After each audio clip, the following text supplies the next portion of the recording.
Moment of personal privilege. I would like to introduce our newest person, Sergio Garza, over here on the end. He is the newest District 2 representative.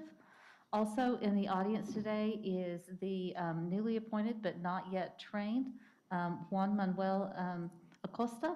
And so we will be seeing him next month as the District 11 replacement. Chair, would you like to go ahead and have the meeting start? Do we have enough people online to have a quorum yet or not? Looks like we've got one that stepped out for Okay. just a second. And then we'll Oh, we need have Ms. Powell online. And Ms. Powell's online and Ms. Freed and Ms. Holland. I guess we'll be back in a moment. Okay, we'll start the meeting shortly.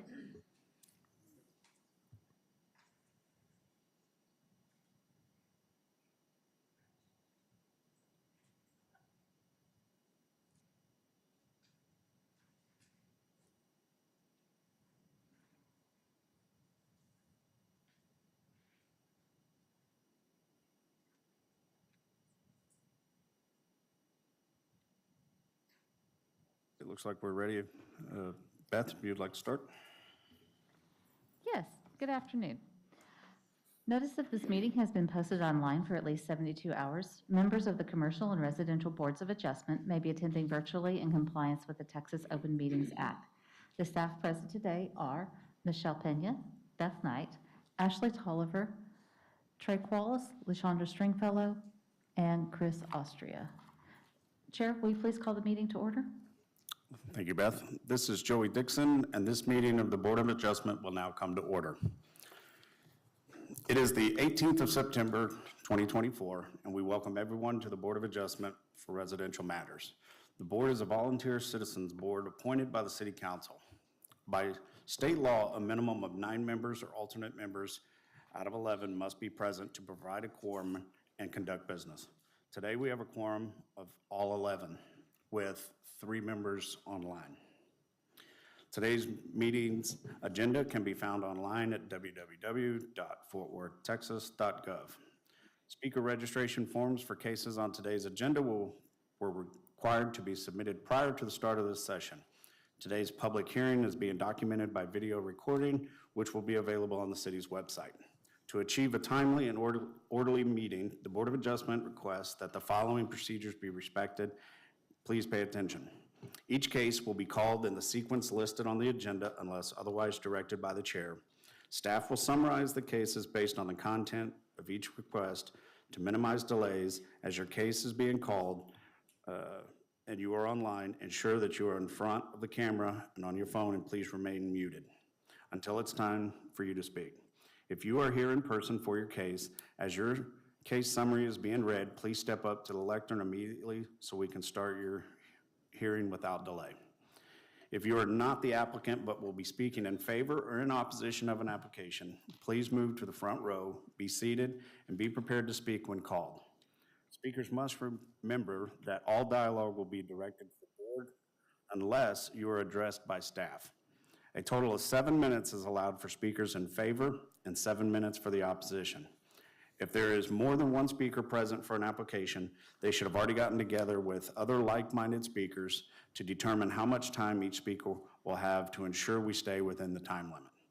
If deemed necessary, if a speaker reaches their allotted time, a few extra seconds may be allowed to ensure their final point is made. To start, I will ask the applicant to present the facts of their request and the reason why they believe the board should approve these requests. If time allows and others in support are present, I will then call for them to present their information. When the applicant and others in favor complete their presentation, I will ask those opposed to make their presentation with their 7 minutes. If there is opposition, the applicant is allowed 3 additional minutes to address issues presented by the opposition. Please note, there was a rule change in 2019 regarding translation cases. When speakers require the service of a translator, all speaker times for those will be doubled. After everyone has spoken, I will ask the board if they have questions for any of the speakers. There is no time limit during this period. After the questions period, I will close the public hearing and the meeting of the board will be asked, the members of the board will be asked for discussion or a motion on the application. Once a motion is made and seconded, I will call for a vote. For this hybrid meeting format, voting by the board will require a voice vote from each member. For board members online, if their audio is out, they may respond visually. Please note that at any time during this hearing, the board may determine a closed executive session will be held to enable the Board of Adjustment to receive advice from legal staff. A brief recess will be called if this happens. If an application is denied, an applicant has 10 days to file an appeal with a court of appropriate jurisdiction. For more information on this process or any additional information on any case on today's agenda, you may contact the Board of Adjustment after this meeting as early as tomorrow morning at 817-392-8026. When not speaking, all online participants are required to be muted to avoid any potential background noise which will distract from a hearing. Everyone online or present here now should mute their audible alarms on their electronic devices to avoid unnecessary distractions. To the board members here or online, please remember to keep your microphones off unless you are speaking. If online and you raise a digital hand on the screen to request to speak, once you are called upon and finish speaking, please make sure you turn the hand off. Thank you. First order of business is the approval of minutes for the August 2024 meeting. We are open for a motion. Mr. Chairman, I move to approve the minutes. Thank you, sir. Do we have a second? I'll second. Thank you, Mr. Woolman. All right. We have the approval of the minutes. Actually, we actually have to vote Oh, on it, sir. I'm sorry. That's okay. Ms. Holland, your vote, please, on the minutes. Yes. Thank you. Mr. Garza, your vote, please, sir. Thank you. Mr. Jones, your vote, please, sir. Yes. Thank you. Mr. Dixon, your vote, please, sir. Yes. Thank you. Ms. Brown Stearns, your vote, please, ma'am. Yes. Thank you. Ms. Mills, your vote, please, ma'am. Yes. Thank you. Mr. Woolman, your vote, please, sir. Yes. Thank you. Ms. Powell, your vote, please, ma'am. Yes. Thank you. Ms. Glass-Renta, your vote, please, ma'am. Yes. Thank you. Ms. Herrera, your vote, please, ma'am. Yes. Thank you. And Ms. Freed, your vote, please, ma'am. Yes. Thank you.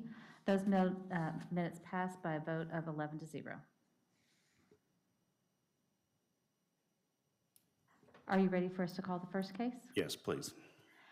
The first case on the agenda is a continued case, BAR 24-049, located at 308 Crestwood Drive, owned by Glenn and Julia Davidson and presented by Trenton Robertson in the A10 One-Family Residential District, partially under the HC Historic and Cultural Overlay.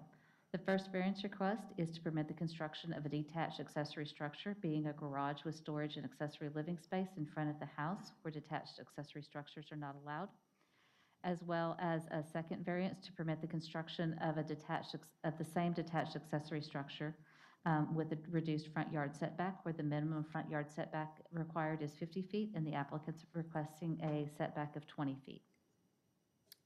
Thank you, Beth. So as Beth mentioned, this case is for a detached garage.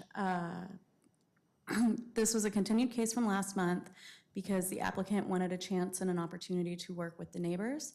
As such, the applicant has requested to withdraw at this time so that they can continue to work with the neighbors. I'm happy to answer any questions of staff Oh, go ahead. at this time. Okay, do we have any questions for staff about this case? Keep in mind that we've changed the format of the hearing a little bit, so that this is essentially our work session for the board. So if you have any questions, now's the time to do it while Ashley is at the podium, and then we will move into the public hearing. Joey. I just want to make sure, we're going to vote with or without prejudice on this? Or is this just to not take a vote on it? Just clarify a couple of things. So, someone's phone? Okay. With regards to the presentation itself, so as staff does the presentation, similar to work session, you may ask any questions right now. Feel free to do so. when the applicant will then have their opportunity to speak concerning whatever request that they want, move forward with it, continue it, withdraw it, however so. If there are any follow-up questions, staff may go back down there and answer any follow-up questions that they may have. And so right now, as it stands, it's just staff informing the board the details of the case, the request itself, and then the applicant will have their opportunity. Then the public portion will be closed, and then you will vote on whatever the motion will be. So whether it's not to withdraw, approve, deny, whatever the request is. Does that answer your question? I will also note that because the case was continued over from a prior month, even if the applicants request for the case to be withdrawn because it was noticed to a specific date, it has to remain on that agenda until y'all vote on it. My question is, are we going to vote on a withdrawal, or does withdrawal just happen? No, you actually have to vote on it because it's on the agenda. Because it's on the agenda. Okay, thank you. Thank you. Do you have another follow-up? You can, if the request is to withdraw, you can vote on the case itself. I just want to make sure that that is understood. It has been noticed, and therefore the board must act on it. That's really, I just want to make sure that we're clear on. Thank you. Are there any other questions for staff?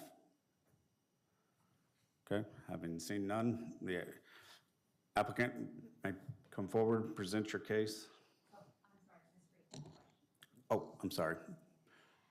Late breaking. Ms. Freed, go ahead. It looks like you're muted.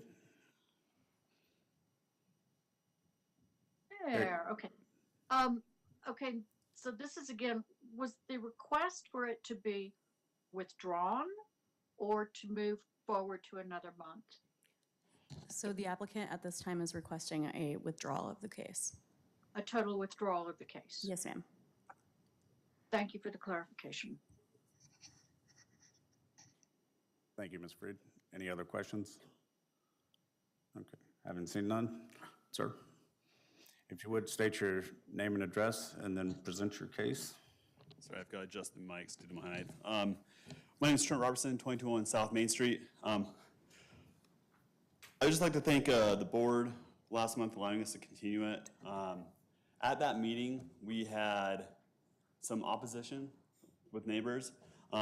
We, at that meeting, requested that we could go back and speak to our neighbors, and we have done that, and we are still in the process of doing that. We are requesting to deny our case without prejudice. We were told that withdrawing, there's some legalities behind withdrawing versus denial, but I'm glad we have the attorney here that can clarify. In the event we have to come back with some sort of variance after we've worked out this with the neighbors, we don't want to be held to where we won't be able to do that. We've been the property owner's been diligently working with them. We continue to work with them, and we feel confident we can come up with a great plan where the neighbors have had some help in this, making it so it's not impacting them, not impacting the property owner. So we would like to deny without prejudice, since we were told that we would be able to come back and reapply for a variance if we do not have to wait the 2 years. Legal.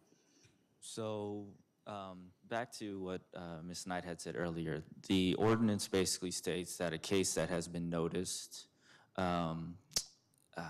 and then if an applicant seeks a withdrawal after the case had been noticed, the effect of it would be a denial with prejudice.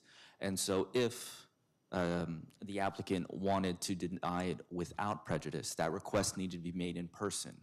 So that is essentially what he's requesting, is the effect of the withdrawal, if he had not appeared, unless the board were to put a motion forward saying without prejudice, then that would be the vote. But absent of any other request, the default would be under the ordinance a denial with prejudice. And so he has come before you and requested a denial without prejudice. So does that make sense to everyone?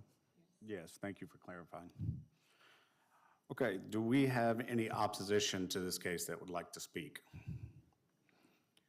All righty, we'll close the public hearing and to open the discussion up for the board or to make. Mr. Chairman, I move that we deny BAR-24-049 without prejudice. Thank you, Mr. Jones. Do we have a second? I'll second. Thank you, Mr. Wallman. Beth, would you please call, roll call for vote? Yes. Mr. Garza, your vote, please, sir. Thank you. Mr. Jones, your vote, please, sir. Yes. Thank you. Mr. Dixon, your vote, please, sir. Yes. Thank you. Ms. Brown Stearns, your vote, please, ma'am. Yes. Thank you. Ms. Mills, your vote, please, ma'am. Yes. Thank you. Mr. Wallman, your vote, please, sir. Yes. Thank you. Ms. Powell, your vote, please, ma'am. Yes. Thank you. Ms. Glass-Renta, your vote, please, ma'am. Yes.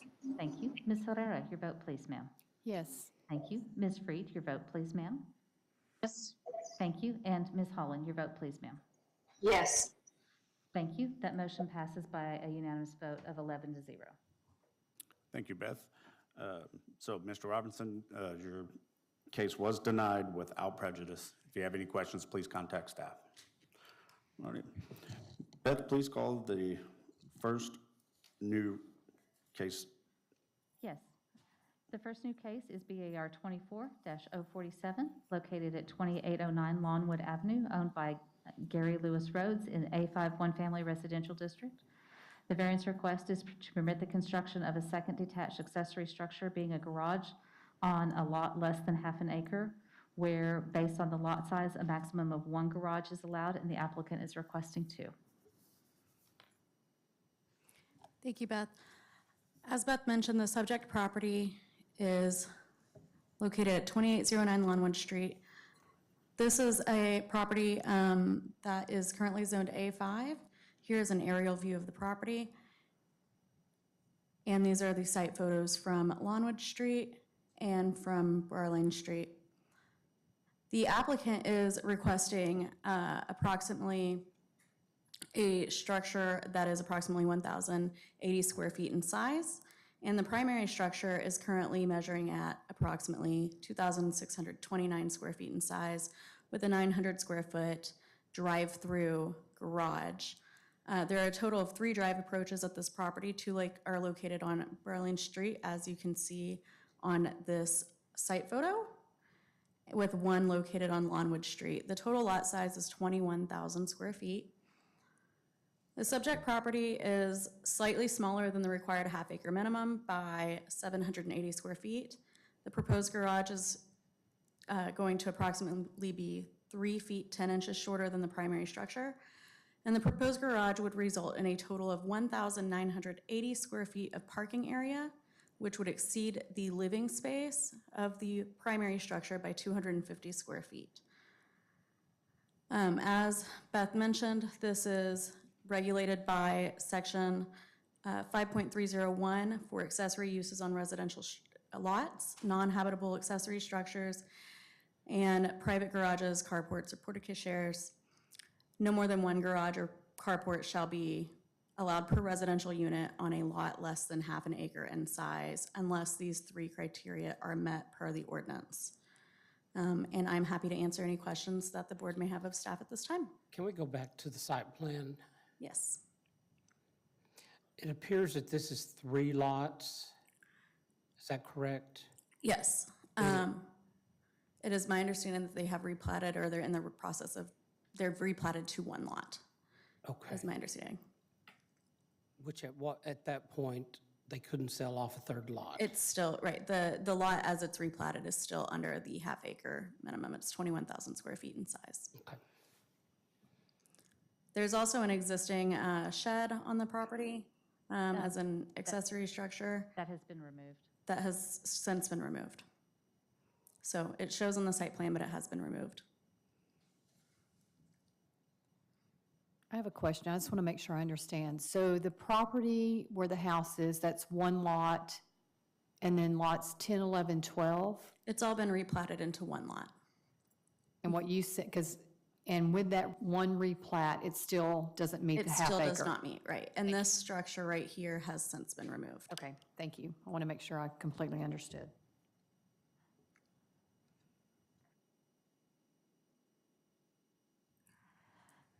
Yes. Yes. I do want to point out, Ashley, on the aerial, Does it show that so this is not the most current aerial. The most current aerial shows in your docket, I believe, where the slab for this garage has already been poured.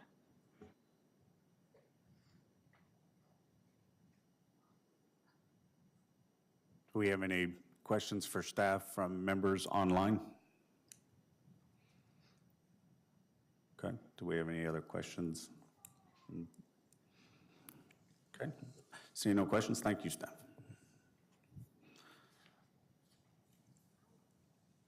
So if you'd like to state your name and your address and present your case to the board. Good afternoon. I'm Gary Rhodes, and I reside in the Riverside Addition of Fort Worth at 2809 Lawnwood Street. I have lived in Riverside most of my adult life. I retired from the city of Fort Worth in 2008 after 34 years of service. The last 24 years of service, I managed the arson and bomb squad, which was budgeted and operated by the fire department. Since retiring, I've chose to continue to live in Riverside. The NEZ program and being able to go on the drop, the city drop, made it possible for me to build a brand new home in Riverside, which means I'm probably going to be there the rest of my life. My family and I have always traveled and took our vacation in an RV. We have owned an RV in Riverside for about over 30 years now. What I have learned and realized for those 30 years, that it have cost me dearly because I have not properly protected my investment from the weather, theft, limbs and sap, and rodents, the squirrels and those raccoons. I am before you today because the zone I'm in, and I understand the zone clearly, but it doesn't allow me to protect my investment like the way I should. I'm asking for a second garage where I'm located. It will not affect anyone else. I've talked with my immediate neighbors about my problem, and they encouraged me to ask for this variance. I'll shut up because I'm probably giving more information than you need. I'm willing to answer any question you might have to help you make this decision. Thank you very much. Thank you, Mr. Rhodes. Is there anybody else that would like to speak in favor of this application? Please. If you would, for the record, please state your name and your address. I will. Thank you. Good afternoon. My name is Phyllis Allen. I am president of United Riverside Neighborhood Association, and I live at 2707 Ennis Avenue.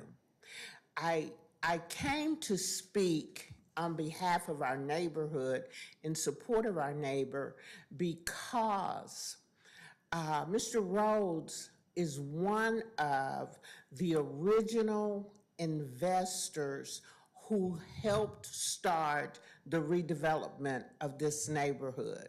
He probably built the second or third new house in that neighborhood. We now have probably 30 new houses, and our property values have increased 200%. And part of it is because of Mr. Rhodes' willingness to invest in a neighborhood when we couldn't even get mortgage loans out there. So where his property is situated and where he is talking about putting his garage, it's not unsightly, it does not interfere with traffic flow, it doesn't block anything. His property is it doesn't sound as big as it looks. And so I just want to come and say that on the part of his neighbors, we support his reinvestment in our neighborhood. Thank you. Thank you so much. Is there anybody else that would like to speak in favor of this application? Do we have anybody that is in opposition to this case that would like to speak? Haven't seen none. Okay, we will close the public hearing and open it up for discussions or a motion from the board. I have a question for the applicant. How tall will this garage be? Please Sir, come if up you to, would please come speak could come into to the microphone. We need to make sure that your comments are captured on the record. How tall will this garage be? It's, I know that the house is 1710, it was gonna be 15, right at 15 feet. Okay. Thank you, Mr. Jones. Do we have any other questions? I do have a question for staff, though. You want me to wait? You want me to wait or go ahead? Oh, no, go ahead. And I can't, it's hard to tell how far away from the house, but if it was connected to the primary structure, would that change the situation? Yes, sir, it would, because you are allowed to add onto your house by right. And then there is a separate section in the garage standards that says if it is tied into the house, an integral part of the house, and shares the same driveway, then they are allowed more than one garage by right. And could you describe what that connection would be? Would it be connection to the roof line? Would it be connection to, say, a walkway or a breezeway or something? What? It would actually have to be tied into the roof line because that's the only way it can be an integral part of the house. If it's a breezeway, then that portion can just be removed and it's not an integral part of the house. Okay, thank you. Thank you, Mr. Woolman. Do we have any other questions? We have any questions from any members online? Okay, thank you. Go ahead. Hi, sir. If you've just heard what was just discussed, I know this is a freestanding that you're proposing, the additional garage. Would you consider connecting it to the house where then it would be allowed to have a second garage and therefore you could store your motor home? The way the drive is, to get it into the yard, that wouldn't be, Because of how it would have to curve? yes. Okay, thank you. Thank you. Thank you. Do we have any other questions? I haven't seen none. We will close the public hearing. Sir, if you'd like to take a seat in the front. And we'll, discussion or motion.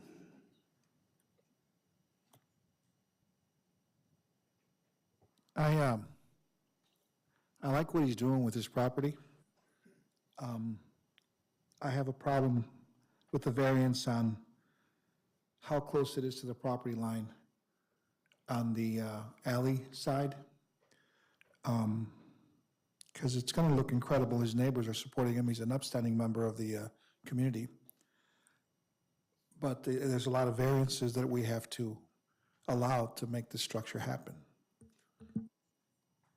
Well, staff, correct me if I'm wrong, but this is just, the item is just for the garage. He would have to meet all the other requirements if this is approved. Is that correct?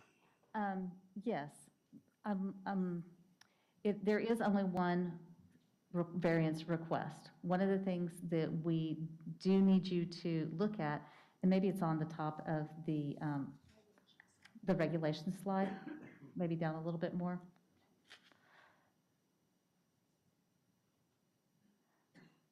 Further down, right there. Up, back down, there we go. Is that and actually, you may have to go to the staff report. For the Board of Adjustment to be approving this is that he has to show all 5 criteria for a variance, that that the ordinance creates an unnecessary or practical difficulty in his development, that the situation is unique to the affected property, the situation or hardship is not self-imposed, that the relief sought will not injure the existing or permitted uses of adjacent property, and, it's not an or, it's an and, they're all tied together with an and, that the granting of the variance will be in harmony with the spirit and purposes of the zoning ordinance. So he has to meet all 5 criteria for the board to vote for approval. Thank you, Beth. Mr. Garza, do you have any other comments? Are you good? Do you have any other comments or questions? This is a tough one. It's a tough one. Thank you, sir. Any other? Ms. Freed? So I think that we're looking at the absolute fact that it is a second garage, not overall square footage. Is that correct? Yes, ma'am. And I apologize, I really didn't see where the first garage was. The first garage is attached to the north end of the house. So the first garage is attached, Yes, ma'am. and there's no other accessory structures on the site. There are not now, no, ma'am. I agree, this is a tough one. Thank you. Thank you, Ms. Freed. Have any other? He also tore down his existing building, so he's lost storage on his property. Yes. If I may note for the record, the storage that was on the site consisted at one point of a shipping container that is not allowed on a residential lot and an informal add-on to the shipping container that was built without a permit. He chose to take those down so that he would not have additional variances on his case. I have a question. If he built it where he wants it, but it was connected by a covered breezeway that was attached to both house and new structure, would that work? No, ma'am. A breezeway is not considered an integral part of the house. It would actually have to share the roof line and be tied into it. It couldn't even be like right up next to it, but still have separate roofs. It would have to be tied into the existing house. Could it share a portion of the roof line? Yes, I mean, as long he as has it all those shared air a- conditioners and everything else on the north As side. long of as the it garage. shared a portion of the roof line. It doesn't have to be entirely matched with the, the whole width of the proposed garage does not have to match the width of the existing garage, for example. Nor would it necessarily have to be air conditioned like most other garages, but it would have to be tied in with the roof line. If he decided to take it from garage to like a high covered awning to protect his RV, would that qualify? He is actually allowed one garage and one carport on the lot by right. So he would not even actually need a variance for that.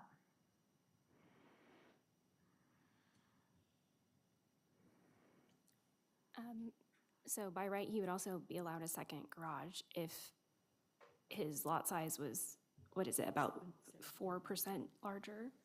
Like, it's very, very close. It's 780 square feet. Yeah, I'm thinking that's like 4%. Not sure. It's really close, is what I'm trying to say. By right, he could have a carport. By right, he could make it attached. So there are a lot of possibilities here by right. I don't know if 4% too small lot size is enough of a hardship. I'm agreeing this is a hard case. I would be curious maybe of asking the applicant about that connective. We didn't ask, right? Could we open it back up for the applicant? Beth, did you say that if he did connect it, it still would be, it wouldn't qualify? If it were redesigned to be part of the roof line. No, it would count, it would be allowed by right if it were attached to the house and tied into the roof line. What he responded into Ms. Herrera's question is that he doesn't think that he can get it in based on the turn, but if the western driveway were just expanded, he wouldn't have to turn it. He could pull it in straight in off of the side street. Okay. Any other comments?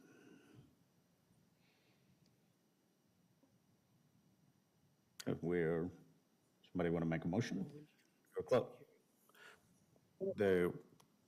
We will close the public hearing and open it up for discussion or motion. Initially, I was against this, but I think I'll support it. I think there's an awful lot of hard surface on the lot, but I think I'm going to go ahead and support it.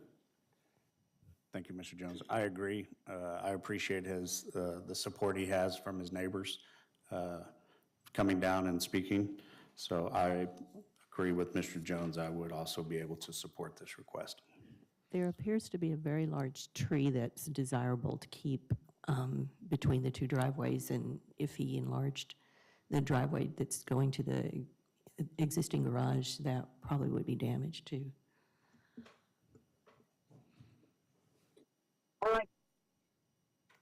I'd like to make a motion. Okay, we have a motion to approve. Ms. Powell?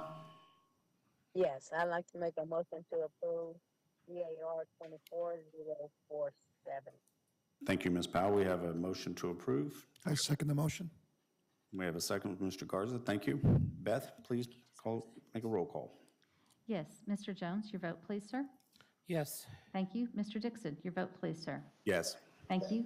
Ms. Brown Stearns, your vote, please, ma'am. Yes. Thank you. Ms. Mills, your vote, please, ma'am.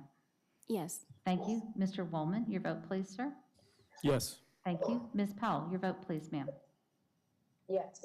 Thank you. Ms. Glass-Renta, your vote, please, ma'am. Yes. Thank you. Ms. Freed, your vote, please, ma'am. Yes.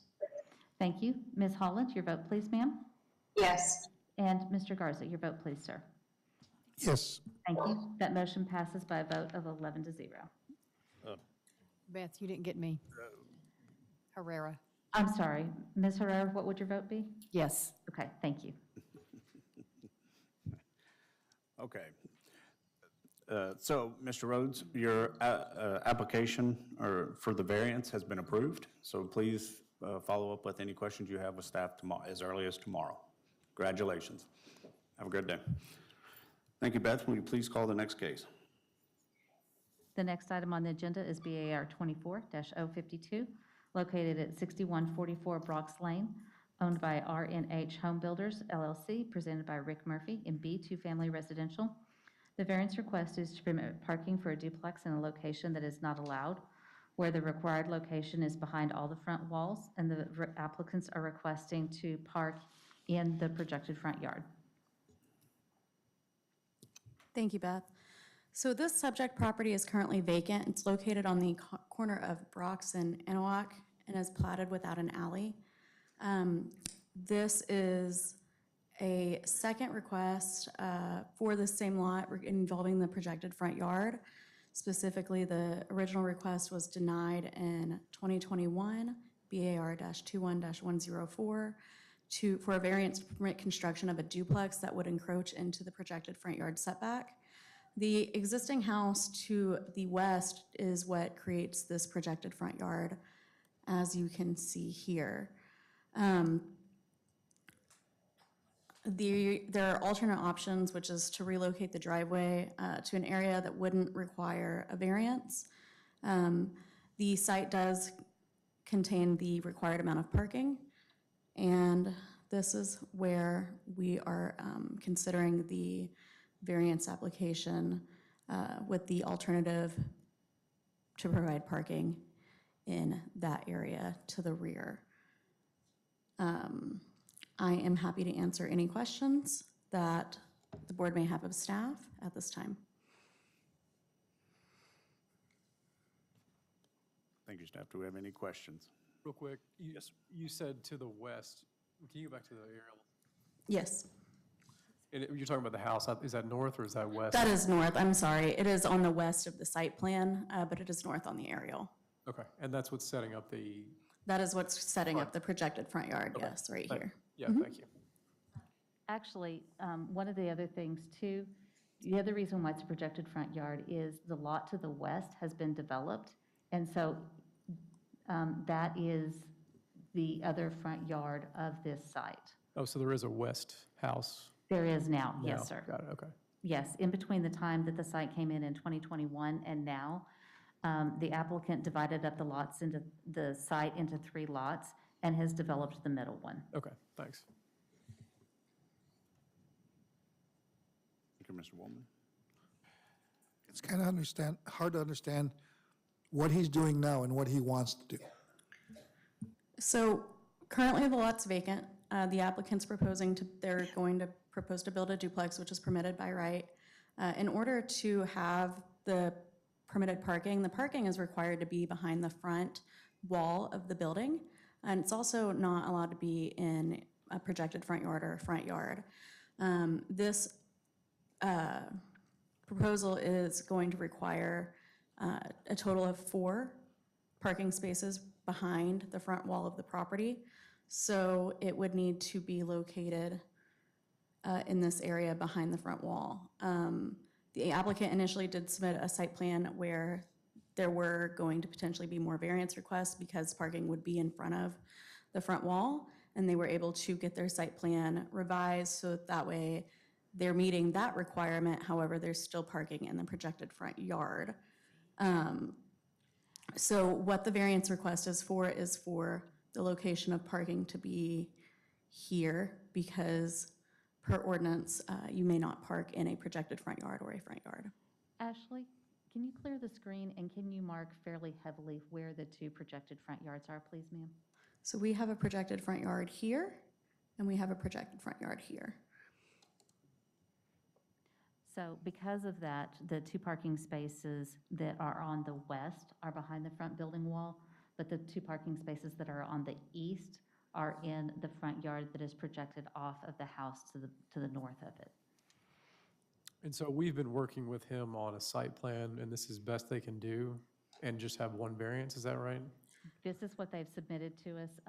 We have tried to let him know that there is an option where if he put the parking spaces on the north, since they are already doing separate driveways, it would be allowed by right, and he would not be required to have a variance at all. And so it would cut across on the backside. Can you mark it? I think you marked it earlier. Where the parking, yes, And the driveway would go all the way to Anahuac, or would go to? yes, it would go to Anahuac. Okay. Yes, to provide access for And that's the other Right, option parking. without a variance. that is Okay. permitted by right without a variance. Thanks. Ms. Freed?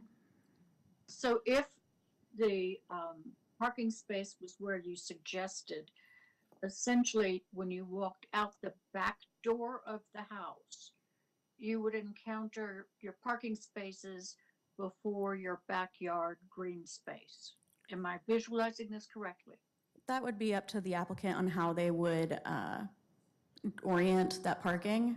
There's a couple of different options looking at it that they could do, but Okay. that would be an option, yes.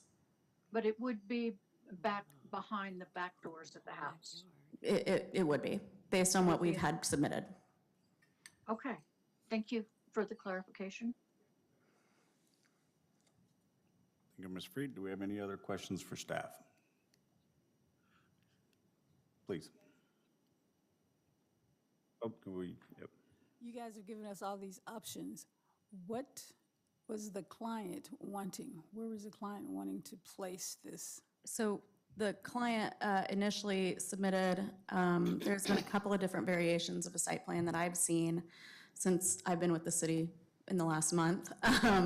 So they originally submitted a site plan that had essentially one approach that came like that and split. That was going to trigger the paving of the front yard as well as parking in front of the front building line. So that was something that they determined they didn't want to do. Initially, these pads didn't go quite back as far, leaving only one space behind the front building line and a space in front of the front building line. So they were able to go from potentially 2 or 3 variances down to the 1 variance request. Which one do they prefer? So they are asking to permit parking in the projected front yard right there. Okay, all right, gotcha. They're sure. Yes, ma'am. All right, thank you. Thank you. Any other questions for staff? Okay. This particular resident has 2 front yards. Yes, because it's on a corner lot, and then the way that the ordinance is oriented, or written, I'm sorry, not oriented, it does create a projected front yard as So well if he as, was one house south, he wouldn't have to. it would create a projected front yard, correct?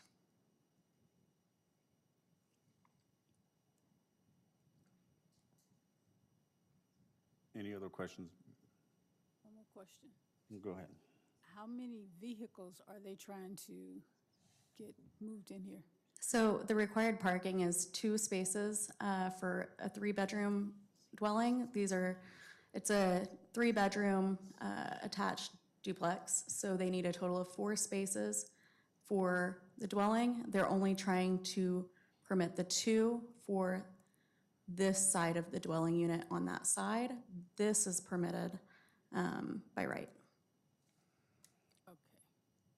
So they can have 4, there just be the 2 on the opposite side? Yes, they need 4 total to meet the ordinance requirements.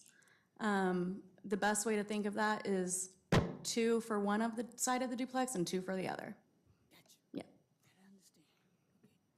Thank you, Ms. Brown. Okay, if there are no other questions, is the applicant present? Thank you. Is the applicant for BAR 24-052 here?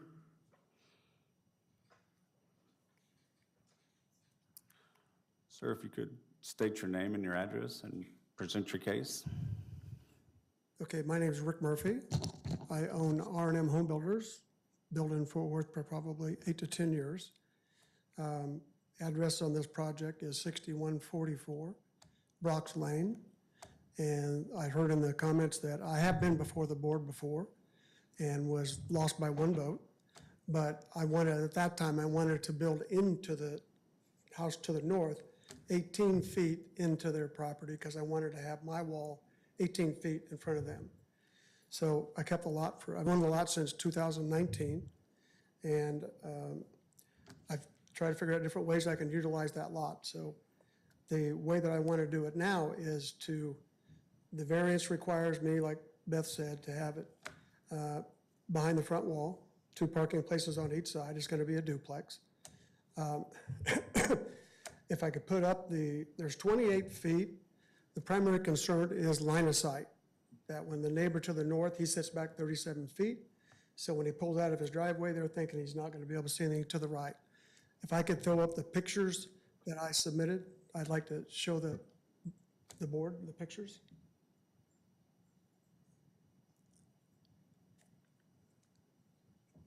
Okay, you can stop right there. That is a duplex that I just built, just finished. It's literally 4 houses down the street from this location. And what I'm trying to point out is that you'll see that the driveways on each side are completely unobstructed. It's just a piece of concrete laying on the ground.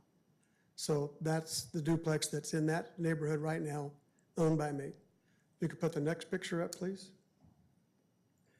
Okay, this is that corner lot. You'll see the vehicles parked on my lot. The neighbor to the north, you'll see that house to the north.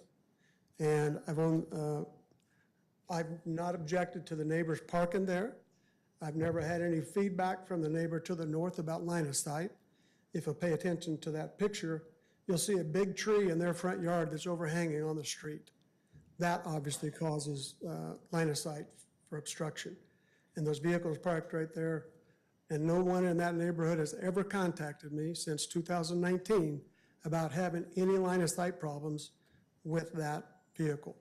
And because it's an unobstructed 9 feet wide, from where that 9-foot pad concrete would end, it's another 28 feet to the street. So there's absolutely no line of sight problem at all. And then I heard a comment about why don't I could put it in the back of the house and not have any variance. There's 2 issues. One issue is the people that have to go back there are gonna have to have a turning radius if they want to park directly behind their building. And I'm not sure we have that. The other main issue is there's an easement for underground electricity that's not shown on any paperwork that Encore has, so the underground can go from the first lot to the second lot to the third lot. So that easement could create a problem. Thirdly, and most importantly, is with my experience, if you put any concrete in a backyard, it's extremely hard to sell it because one, if they have pets, they want to take their pet out, they want to let him out, it's fenced in, and do whatever the dog's business is to do. And secondly is the kids like to play in the backyard, so if we support that in concrete, it becomes a very difficult structure to sell because a lot of people don't want to have backyards as concrete, as you can imagine. And I think I have one more picture too. Let me see. Yeah, that's the tree right there that I'm talking about, and that's the house to the north that we're talking about. And you can see how much that tree's been there as long as I've owned that lot. So I don't know how much longer. That tree is on their property, not my property. And it's been untrimmed since 2019.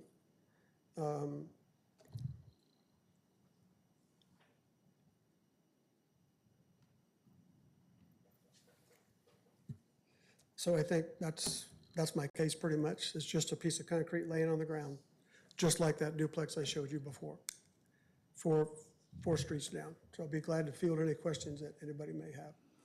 Thank you, Mr. Murphy. Do we have anybody else that would like to speak in favor for this application? I haven't seen none.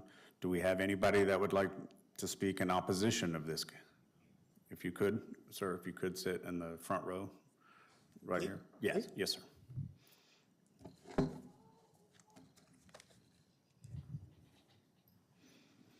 Okay. If you would, both of you, if you're both going to speak, state your name and your address and what your opposition is. The microphones are movable so that you can each have one. Okay, yeah, thank you. Billy Beth Chondo, 909 Anahuac Avenue. Elbron Chondo, 909 Anahuac Avenue. We live in the home here, north of it. We currently have 2 trees that were taken down for the same reason. This one is scheduled to be taken down in 2 weeks. We had an incident where we were backing out. We did talk to our neighbor that had the 2 trucks parked there. We get a lot of people flying by that stop sign there, and she was backing out. They already had a near miss, and that's what made us go ahead and schedule for these. Like I said, we already have these 2 other trees over here, closer to that red truck there, that have been taken down, and we have that one closer to the road scheduled for 2 weeks for the same reason. Yeah. I would like to say that he had the middle house built, and ever since he had that middle house built, he has gone to my home multiple times. Would you be able to step a little closer? I know I that. would say multiple times, more than 10, 15 times, going to my house with a blank piece of paper, wanting me to sign it, wanting my neighbors to sign it. We're very close to our neighbors, saying that, honestly, I don't know what he's trying to do on this building. He has given us time and time again different things. Whatever he's trying to do, we do not know. The last time I was fed up with it, he implied things that are not right in our culture. We all got into, with my neighbors, we had a meeting with him, just telling us, hey, what are you trying to do with this lot? You know, what are you wanting us to sign? Why do you want us to sign a blank piece of paper? It was for a variance proposal, I think, that it's blank on the top and then signatures on the bottom. Okay. And he never gave us a concrete answer. He was offering Elmer in the beginning, hey, you can build on the 4 houses down, you could build this fence. I'll give you the money so you can build the fence on this side of the property. So you can at least do that. It's been multiple proposals. We told him we are fed up. We are fed up with whatever he's trying to do. If you guys approve it from the city, we're good with that, you know? I don't feel we have to sign a blank piece of paper to accommodate him. I don't know what he's trying to do. So the last thing we told them, as the neighbors, we told them that we wanted to set up a meeting with the city, so we can know from somebody from the city what he is trying to do. What does he want us to sign? So I was very sick that day with my kid. Our neighbors went and they met up with somebody named David in the city. And I don't know what he said. He said the same thing. And so point is, August 12th, I get somebody banging on my door, and it's David from the city. I don't know if that's allowed. I don't know what's going on. He came with that same blank piece of paper, talking about that I need to sign it, telling me if I don't sign it, he's gonna build a 35-foot duplex. And I said, you guys do whatever the city wants you guys to do. I don't care. Please stop bothering me and my children. And that's all I want to say. This, sir, has been, I don't want to say to the point that it's just bothering above everything. I want you guys, if you guys can give me whatever he's trying to do, like, just tell me, this is what he wants to do. It's not going to be something different. And I want to be unbothered. He always comes whenever Elmer is not home. And I always have to call my neighbors to come. I'm with my children at home. So that's all I want to say. I don't know. I do have a question about, is David from the city? Because they met in a city office, and is he allowed to go there I think, at the house? I think Beth can talk with y'all at a later point. Yeah. Not in this forum here. Yeah. You're free to get with staff and Okay, yeah. if you have any questions on that. Yeah, that's all I'd like to say. Whatever you guys decide, it's fine with me and my husband. We just want to know and have like a concrete answer. Because he told us, the last thing about what we knew about this variance was he's gonna extend the home, then he's not gonna extend the home, he's gonna put a fence, he's gonna pay for it from our part, he's gonna put parking there, he's not gonna put parking there, this, that. We're tired, I have my young kids. Last time I was approached from him, I was getting off the car and it was me and my 3 kids, and I told him, just give me a second. Just give me a second today. I had to go put my kids aside and tell him to leave me alone. That's when he sent David from the city. And that's what I'm letting you guys know today. Whatever you guys decide, but we just want to be at peace in our home. Thank you. Well, thank you thank you. If you would have a seat right here on the front. Mr. Murphy, you now have 3 minutes to respond to the opposition. Okay. Yes, I did call in some of the neighbors in the neighborhood, and I was looking out for them best interest, because the neighborhood is mostly single-story homes. So I was trying to get them to, rather than have a 35-foot tall structure looking in the neighborhood that would look out of place, but I could do that. I was trying to make it easy on them so that the neighborhood would be, look what it is now, resemblance. I put together the meeting with Daniel Guerrero. We came to the city. The couple there did not show up to the meeting. Some of the other neighbors did show up to the meeting, and Daniel Guerrero presented the case exactly the way I presented it to you. And those people in that meeting were okay with it. They understood it, was the main thing. But I wish a couple would have come. I did knock on their door 3 times and have meetings with them, try to explain them to them.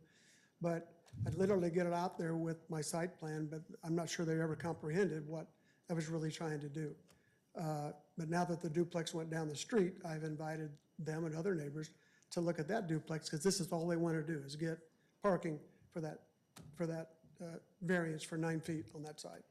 So that's it. Any other questions? Thank you, sir.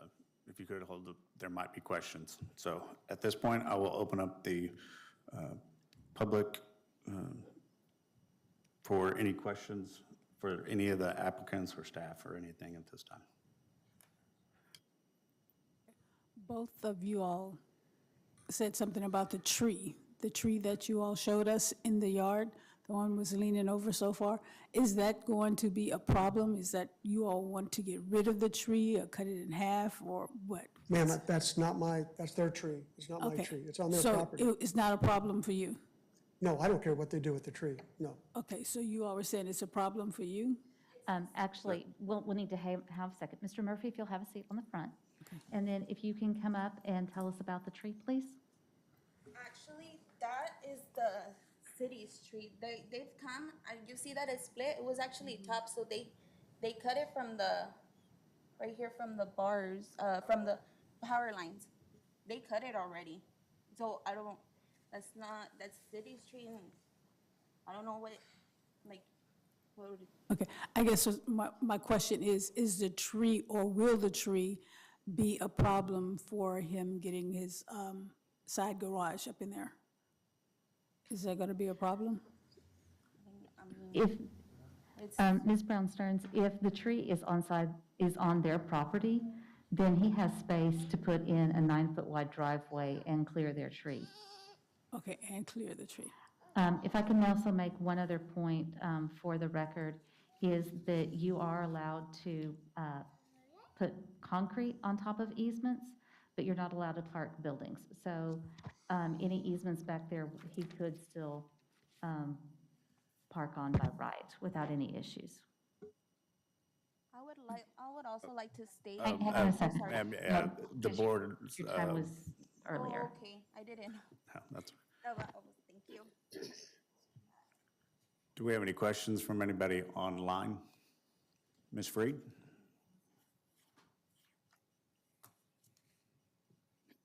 And you're still muted.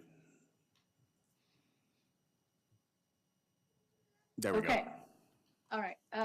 A question for Mr. Rhodes, and it's regarding the duplex that's 2 doors down that you've built. Just to confirm, Ms. Freed, you're talking about Mr. Murphy? I'm sorry, Mr. applicant? Murphy. I'm looking at my notes in the wrong spot. Yeah, Mr. Murphy. If you would come up to she's got a question for you. Go ahead, Ms. Freed. First of all, I do appreciate that you are sensitive to the fact that a lot of the neighboring homes are 1 story, and once you start, especially with high ceilings these days, if you put a 3-story home there, that would make the driveway and garage accessible, it would be really out of scale. So I appreciate your sensitivity to the neighborhood on that. The picture that you showed us of the duplex that you completed recently showed one entrance, 1 curb cut, and then a lot of concrete in the front yard to go to the side parking areas. Is that what you're looking at doing here, or are you looking at a separate driveway for each side of the duplex? No, ma'am. Let me correct one thing you said. It's not, the duplex is not going to be 3 stories. It's only going to be 2 if we have to go up. Right. The driveway, Yeah. that extra parking would eliminate that where we wouldn't have to go up. And, And that's, I appreciate that. okay, and the other duplex that I just finished, that site plan's a different story because the lot's wider. So on this site plan, if you'll see, the entrance to each parking has a straight driveway going right up all the way to the end of the 36-foot parking place on each side. So in Okay. between that will be grass or landscaping. Perfect. I appreciate that. So, I'm just sort of talking and thinking out loud here.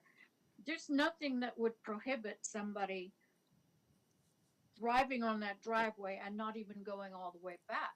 They would be, I don't know how anybody could control, even if you took that driveway farther back, that somebody would actually go beyond the projected front yard for parking.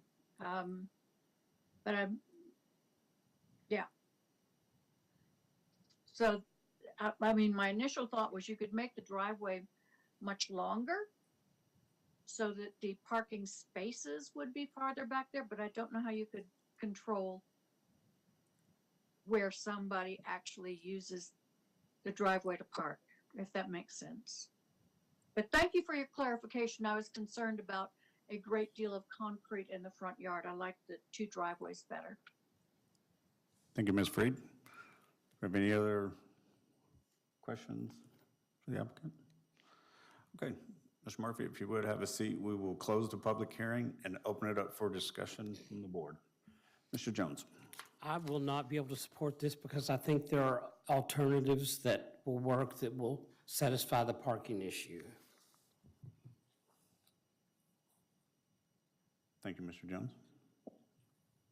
I will have to concur with what Mr. Jones just stated as well. Thank you, Ms. Herrera. Any other? Do we have any from our online members?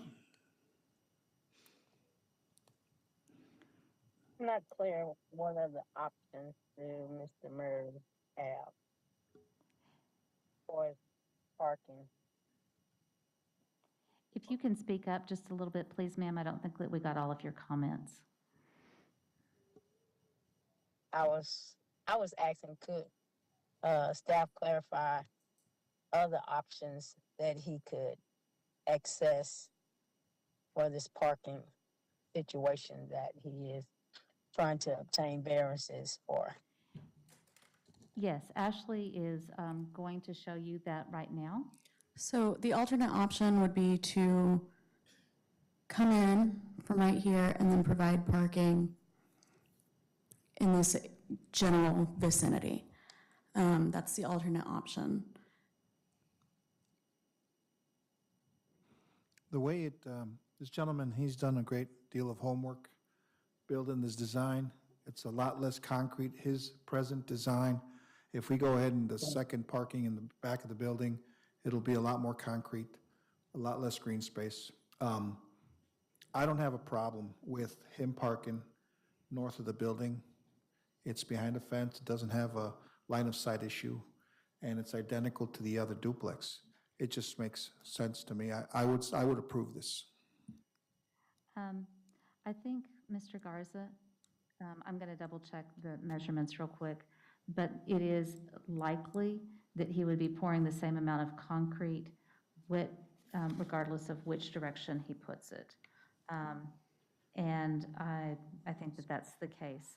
I do want to note that only the part that is in front of the building facing Brock's Lane is solid, that beyond that, he is showing ribbon driveways, which is allowed, so that would increase the amount of green space that is actually being created. Mm.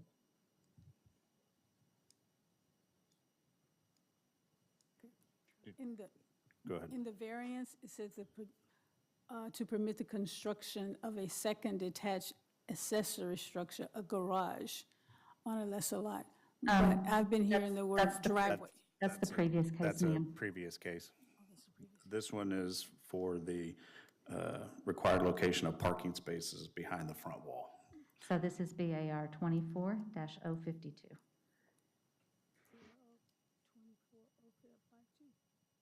Looking at the agenda, I think it might be, you're on the agenda. It's the last one on the second page of the agenda. Reading above it, not below it. Thank you, my bad, sorry. No problem. Thank you. Permit a parking of a duplex in a location that is not allowed. Any other discussion on this or a motion?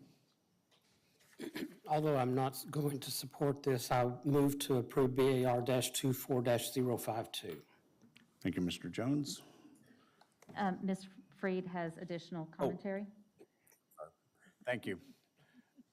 Yeah, I'm sorry. Before that was proposed, I was trying to get your attention. I am mixed on this one. The very fact that there is a way of doing it without requiring a variance. My normal reaction is to just say, well, we should refuse this. When I look at the alternative, it is putting concrete in the backyard.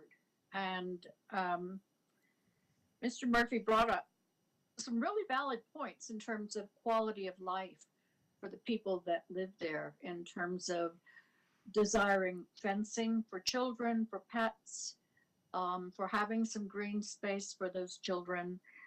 And I'm thinking of different ways you would put the parking back in the back. Being a duplex, it would have to extend all the way across the back. So I'm not so quick as to wanting to deny this as I normally would be. I'm trying to figure out, do we know, I mean, the term line of sight to me is usually the negativity of that is twofold, but the way it's been discussed in this case so far has been that it would block somebody's view if they're trying to get out. And I'm not sure if that's the case here, because the other structure seems to be so far back that they would have view of being able to get in and out of their driveway. So I'm kind of inclined to support it. Just wanted to throw that out there. Thank you, Ms. Freed. I very much appreciate those comments, because I think that helped bring me to support it as well, with the main reason that looking at this duplex from Brock's Lane, you're gonna get that symmetrical view of the driveway on each side, and it feels like that is fully on Brock's Lane. And on the neighbor's side, they're not going to have a driveway right next to their house. They're going to feel that distinct separation. They're gonna have that green space right next to them rather than that concrete space right next to them. And I understand now, like, the block of why you would want it to be front-facing. So I think the unique situation here is this is a corner lot with a very large front yard setback that we're really just asking to put some parking on because it is such a large front yard setback. So I think I can support this. And again, thank you, Ms. Freed. Thank you so much, Ms. Mills. Do we have any other discussion? We do have a motion from Mr. Jones to approve. I second the motion. Okay. So we have a motion to approve that has been seconded. Beth, will you please make a roll call? Yes, Mr. Dixon, your vote, please, sir. Yes. Thank you. Ms. Brown Stearns, your vote, please, ma'am. Yes. Thank you. Ms. Mills, your vote, please, ma'am. Yes. Thank you. Mr. Woolman, your vote, please, sir. No. Thank you. Ms. Powell, your vote, please, ma'am. Yes. Thank you. Ms. Glass-Renta, your vote, please, ma'am. Yes. Thank you. Ms. Herrera, your vote, please, ma'am. No. Thank you. Ms. Freed, your vote, please, ma'am. Yes. Thank you. Ms. Holland, your vote, please, ma'am. Yes. Thank you. Mr. Garza, your vote, please, sir. Yes. Thank you. Mr. Jones, your vote, please, sir.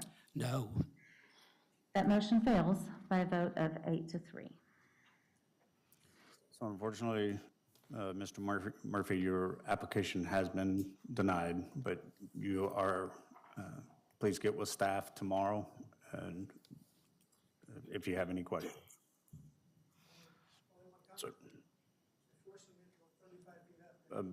So we will have to, if you can get with staff tomorrow, they will let you know how, your options. Beth, if you would, please call the next case. Yes, the next item on the agenda is BAR 24-054, located at 5013 Chisholm View Chisholm View Drive, owned by John Carselli Jr. and the R1 single family zoning under the A5 one family standards. The first variance request is to permit the construction of 2 accessory structures, being a detached storage building and a covered patio that exceeds the maximum allowed square footage of the lot, where the maximum allowed square footage is 200 square feet, and the applicants are requesting 336 square feet. The second request is to permit the accessory storage building to encroach into the side yard setback, where the side yard required is 5 feet, and the applicants are requesting 7 inches.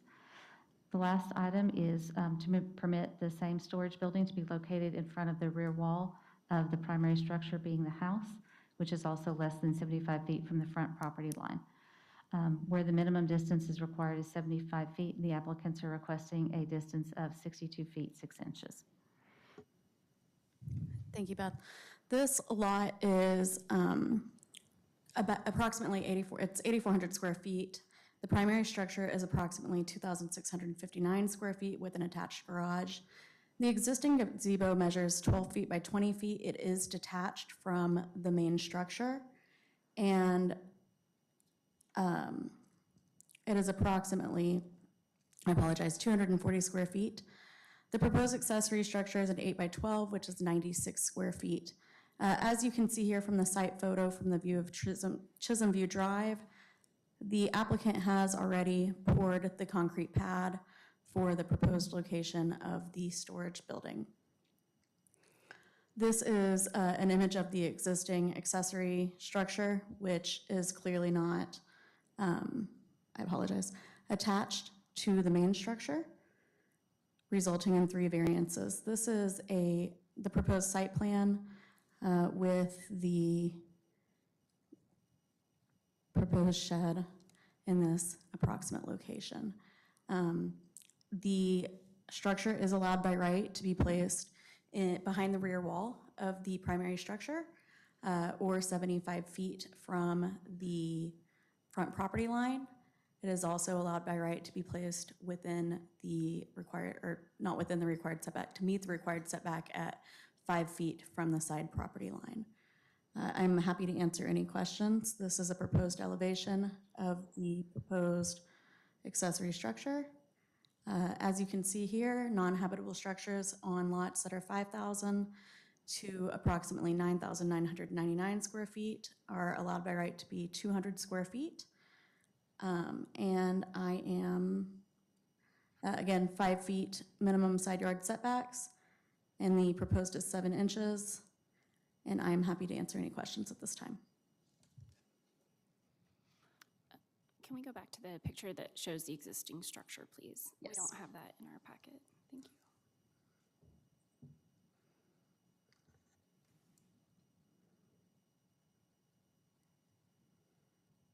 And the proposal for the shed, if I'm looking at these pictures from the backyard. Okay. So if you're, Furthest from that house. yes, so the front of the house is here, it's located here.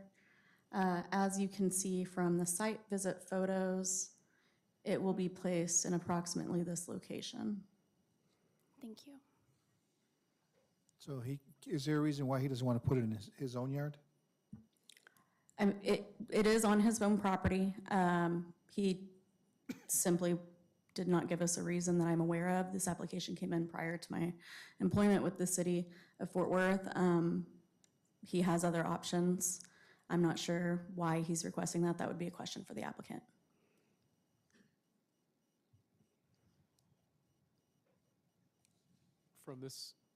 From this aerial, or could you go back one? Can you tell where the pad is poured? Is it in front of the fence? Is it behind the fence? So the fence has actually been moved because the front panel of the fence has been removed from right there, and it's not sure if you can see well that little lip of the concrete for the pad that's been poured And in the side yard. Is the fence been taken down, or is it? It has been removed currently. Okay. I'm not sure if the applicant intends to put it back up. You would have to defer to the applicant. Okay, thanks. Can you tell me about the neighboring shed right there? Is it equal with it or further back? So it appears that it's equal with it. However, there aren't any variance requests for that shed that have been permitted, nor are there any building permits in the system that I found during my research. If I may note, going back to Mr. Woolman's comment, this may be the time where your tablets are very useful because you can go to that page on the tablet and then zoom in on the site photos so that you can see more clearly where the concrete pad is in relationship to the fence. But just to confirm, it is not like right next to each other, where one is would be 7 inches from the fence and the other is another 7 They are, inches. they would be extremely close to each Oh, other. I see, okay, thank you.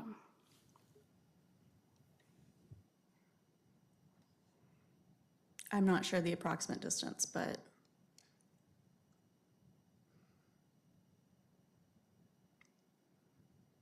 Do we have any questions for staff from our online members?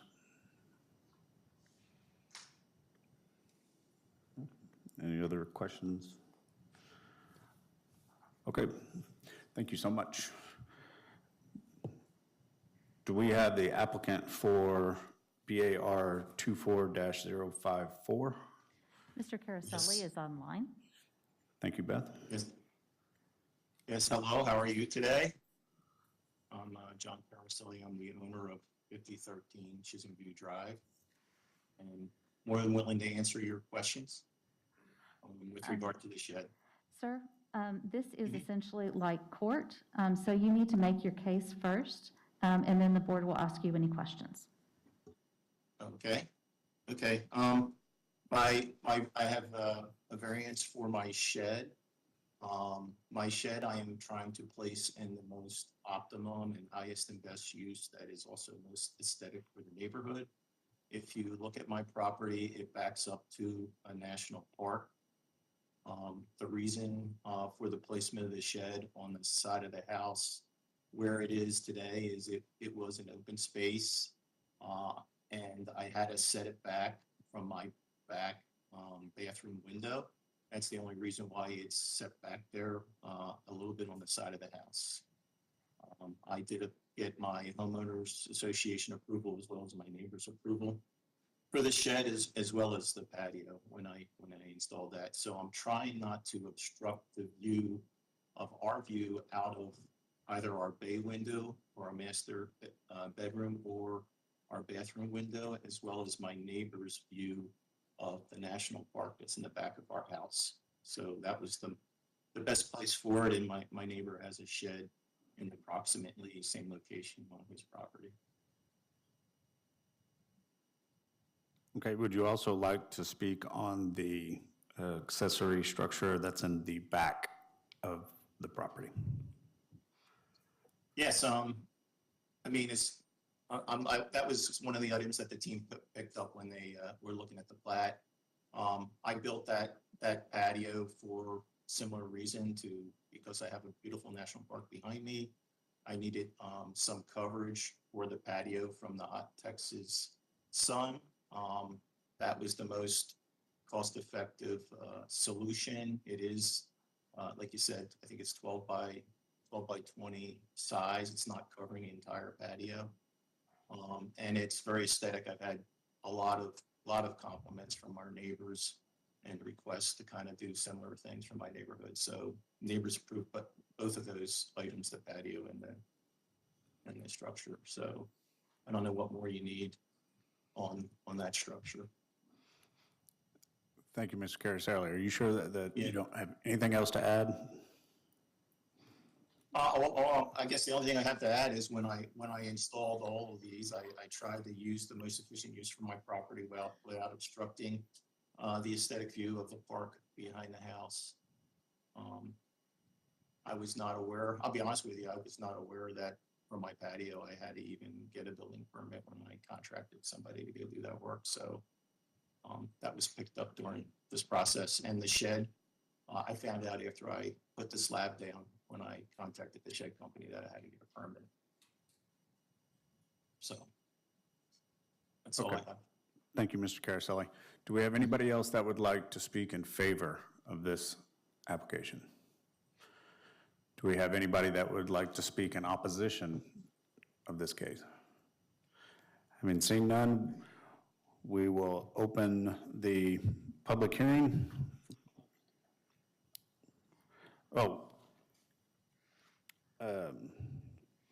Do we have any questions from our board members? If I may make one comment for the record, the property to the south of him is owned by the city, so that would be a city park instead of a national park. Okay. Didn't know that. Ms. Mills? Yes, looking at your neighbor's yard, have you discussed their shed being so close to yours? And we also often ask for neighborhood approval, and noticed you didn't have any support petitions, so curious if you've talked to your neighbors about having a shed on your property, especially the one neighboring your, where the shed would be. Yeah, I mean, for all my, like I said earlier, for all of my, both the patio and the shed, I went to my neighbors. They signed a document from my homeowners association, and I got a approval from the homeowners association, Summer Creek South for both of those. And just for the record, do we have that staff? I believe I gave it to, The late correspondence does include the support petition from his adjacent neighbor.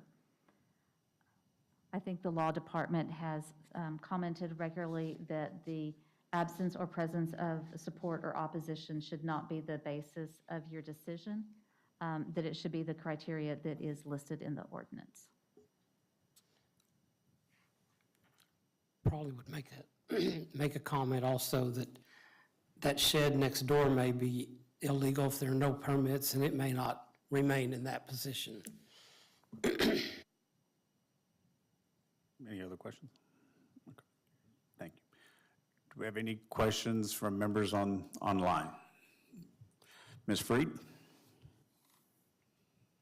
Yes, my question, I mean, there are 3 variances, and it's kind of tough to overcome all 3.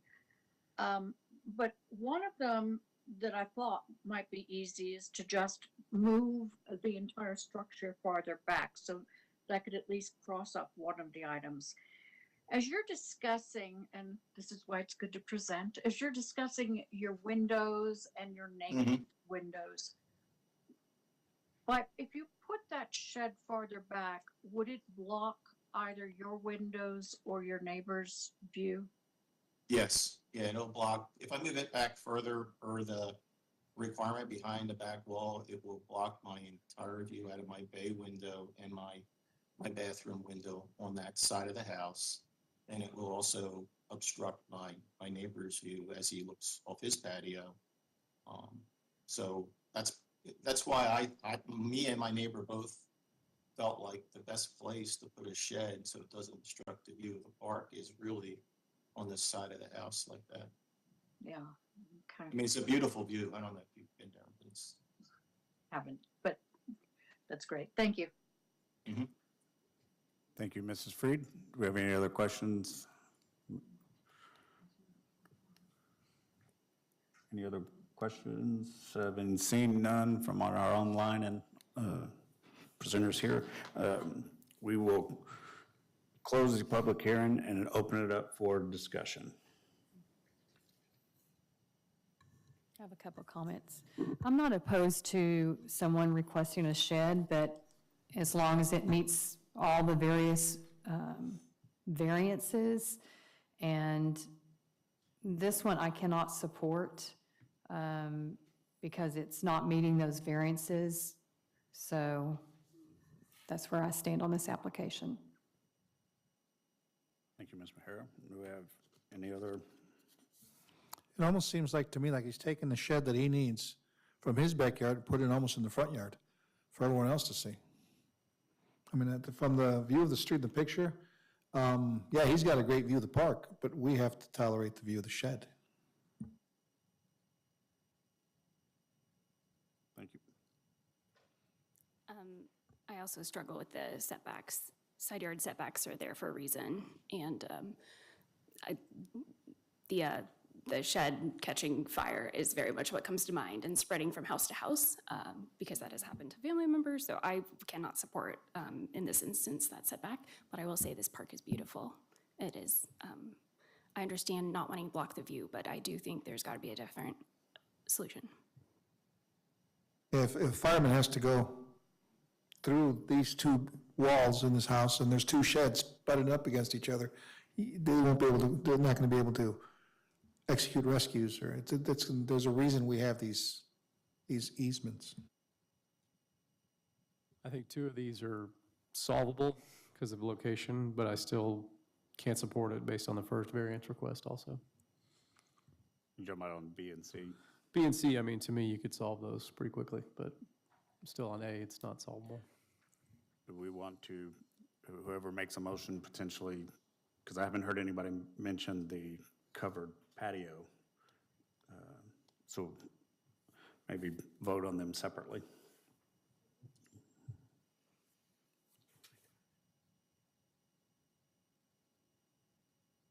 Mr. Chairman, I'll make a motion to approve BAR-24-054, voting on each variance separately. Thank you, Mr. Jones. Do we have a second? I'll second that. Thank you, Ms. Mills. We have a motion to approve BAR 24-054 by Mr. Jones, seconded by Ms. Mills. Beth, will you please call the roll call? Yes. Ms. Brown Stearns, on the first variance, item A, to allow 336 square feet for both the storage building and the detached covered patio. Your vote, please, ma'am. No. Thank you. Ms. Mills, your vote, please, for item A. Yes. Thank you. Mr. Woolman, your vote, please, sir. No. Thank you. Ms. Powell, your vote, please, ma'am. Yes. Thank you. Ms. Glass-Renta, your vote, please, ma'am. Yes. Thank you. Ms. Herrera, your vote, please, ma'am. No. Thank you. Ms. Freed, your vote, please, ma'am.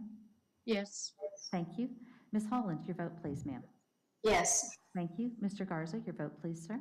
Yes. Thank you. Mr. Jones, your vote, please, sir. No. Thank you. And Mr. Dixon, your vote, please, sir. Yes. Thank you. And then for item B, for the storage building to be 7 inches away from the side property line, your vote, please, ma'am. Ms. Brown Stearns? No. Thank you. Ms. Mills, your vote, please, ma'am. No. Thank you. Mr. Woolman, your vote, please, sir. No. Thank you. Ms. Powell, your vote, please, ma'am. No. Thank you. Ms. Glass-Renta, your vote, please, ma'am. No. Thank you. Ms. Herrera, your vote, please, ma'am. No. Thank you. Ms. Freed, your vote, please, ma'am. No. Thank you. Ms. Holland, your vote, please, ma'am. No. Thank you. Mr. Garza, your vote, please, sir. No. Thank you. Mr. Jones, your vote, please, sir. No. And Mr. Dixon, your vote, please, sir. No. Thank you.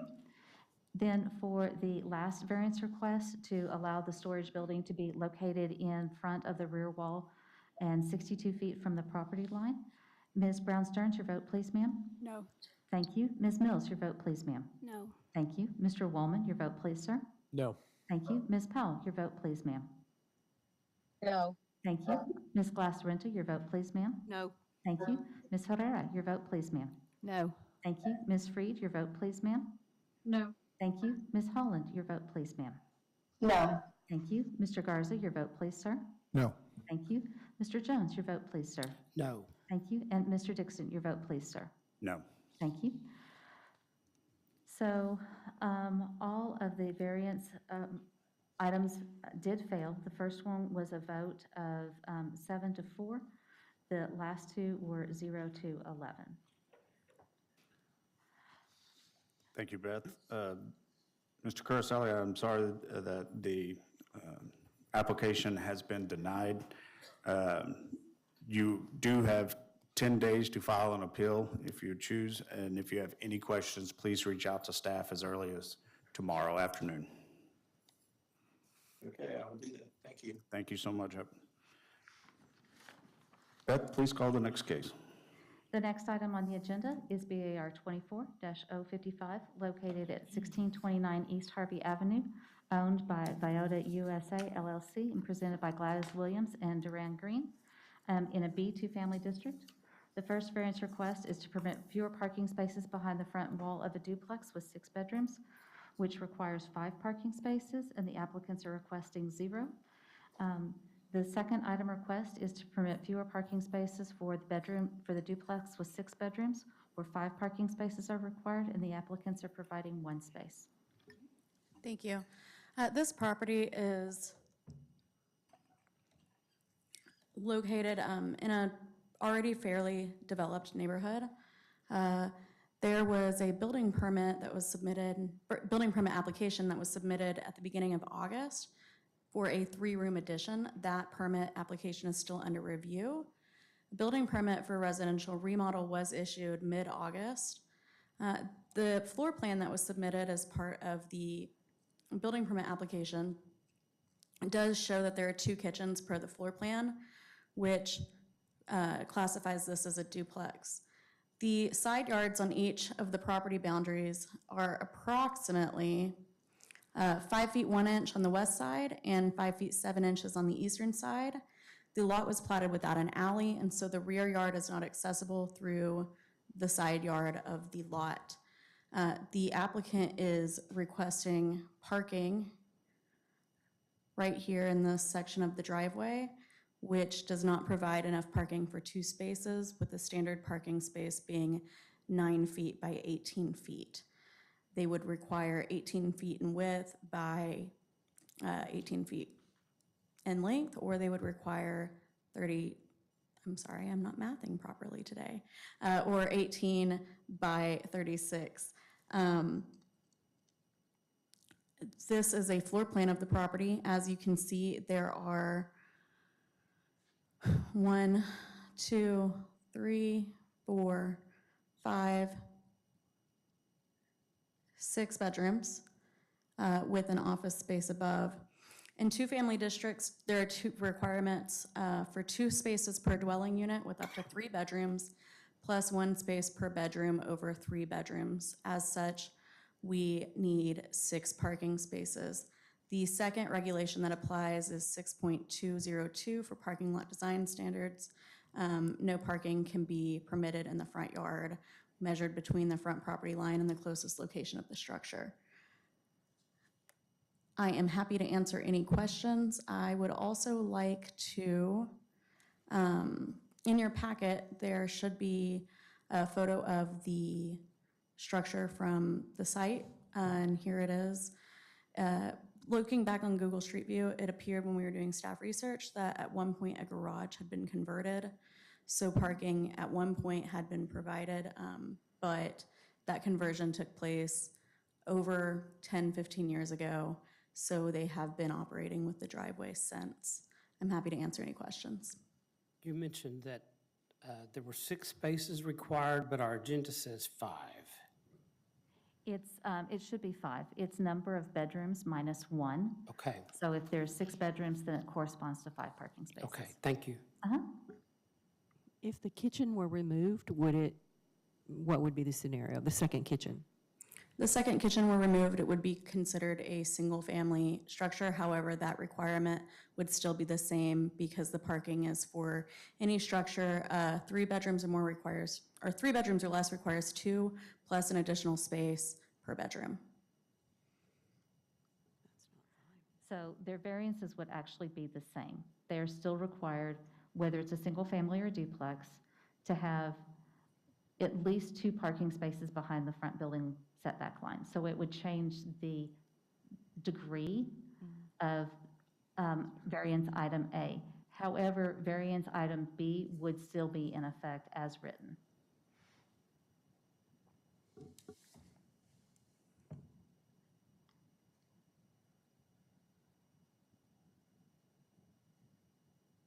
Do you have any other questions from members on the?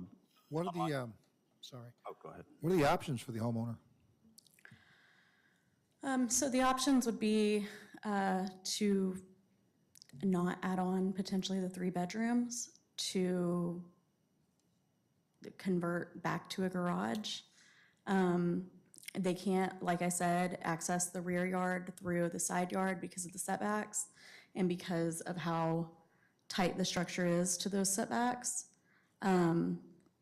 So, I mean, that's where the applicant stands. Again, we, based on what was provided to us, there weren't alternatives that staff was able to recommend or provide to them, other than, changing their plans for the addition.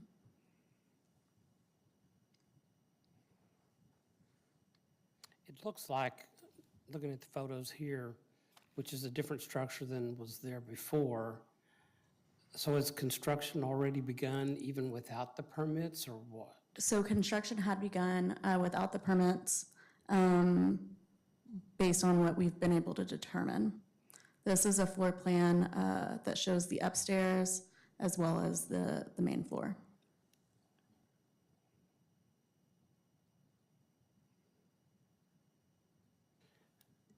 So they have a backyard, just they cannot access their backyard. For parking purposes. That's the only raise, it's the only place they can park a vehicle is their backyard.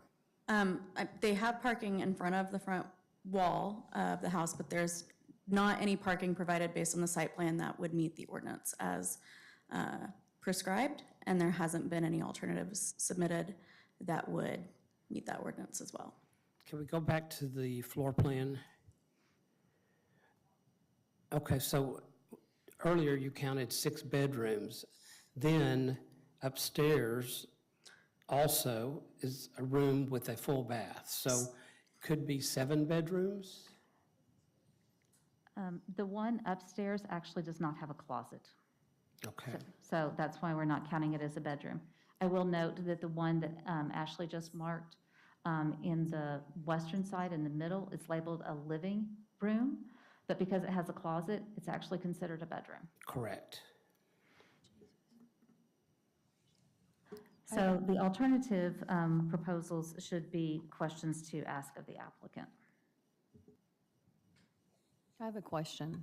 The blue house, this is already a 2-story? No. The addition permit is on hold. However, it appears that the construction has already happened. Any other questions? Ms. Freed? So is the building permit on hold awaiting the results of this application for variance? Yes, ma'am. Thank you. And would they then withdraw one of these permits if they got I guess I'm just confused. I'm kind of the same questions about the building permit process. Which ones would be pulled or withdrawn? Which ones I know we're asking a variance for the remodel. The remodel, I think it depends on the decision of the board. If the board does not grant the variances, the remodel permit will need to be revised to add the parking behind the rear wall as per the ordinance. One of the things that is likely to happen with that, though, is that that will remove the number of bedrooms, which will reduce the number of parking spaces that are required. And Ms. Freed has a further question? Yes. And I noticed this is owned by an LLC. Is this a rental or is this owner occupied? That's a question for the applicant, ma'am. Thank you. Any other questions for staff? Okay, having seen none, thank you so much. Do we have the applicant for BAR 24-055?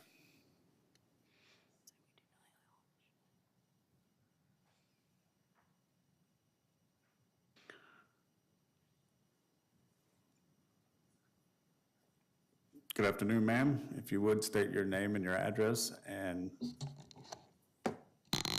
your reasoning for requesting these variances. Okay. Hello, my name is Gladys Williams, and I'm the owner of the property on 1629 East Harvey. Thank you for taking time to listen to my case today. I bought this property at the end of last year. Initially, normally I don't do this for a living. I had just bought it to see if I could be able maybe to flip it or rent it out. But after I bought the property, I realized that it had a lot of construction to do. It was kind of breaking down. And whoever was advising me did not give me the correct information. So in terms of the permitting and all that, as a homeowner, I know I should have known, but like I said, I don't do this for a living. I didn't know that I was supposed to get that stuff up front. So we went ahead and started the construction, did the addition at the back of this home. So I added 3 spaces. As you saw on the plan, it does show that it's 6 rooms, but I do have 2 living spaces. During the reconstruction, the plan changed for me, for my family. I decided that me and my brother talked, and we decided, I have a big family, that I was going to use it for him whenever he comes to visit him and my dad. And that's the reason I put 2 kitchens. The reason I put 2 kitchens is because my stepmom does not get along with my sister-in-law. So I needed them to have their own space, where they would be occupying one room and a living space. And when my cousins came, they would visit. And then my sister-in-law and my brother and his family would occupy the rest of the building. Today I'm in front of you trying to seek parking spaces so that I can be able to move into the property. Like I said, the other living spaces, whenever I talked to the city person, they told me the reason they were counting 5 rooms was because there was a closet in that second living space. And I told him that the closet was for the coat hanger. And if I could remove the closet, then would that certify that? And he told me that that would be possible. So I'm here seeking the parking spaces to see if you guys could be able, at this time, I'm able to fit 2 cars in the front. By the time I got the remodeling, there was no garage in that house. The only addition I did was at the back. So that was already completed. At this time, the property has already been remodeled, as you can see in the picture. So. Thank you, Ms. Williams. Do you have anything else to add? Yeah, I know that we are asking for 4 parking spots. So one of the things that I was trying to explore is to see if we can be able to pour concrete in the front, where I can be able to fit 2 more cars because I already have 2 parking spots in the front. So that's another ask that I wanted to put out there. Okay. We will get to the question and answers. Do you have anything else? Do we have anybody else that would like to speak in favor of this application? Is there anybody that would like to speak in opposition? Haven't seen none. We will open it up for questions from the board.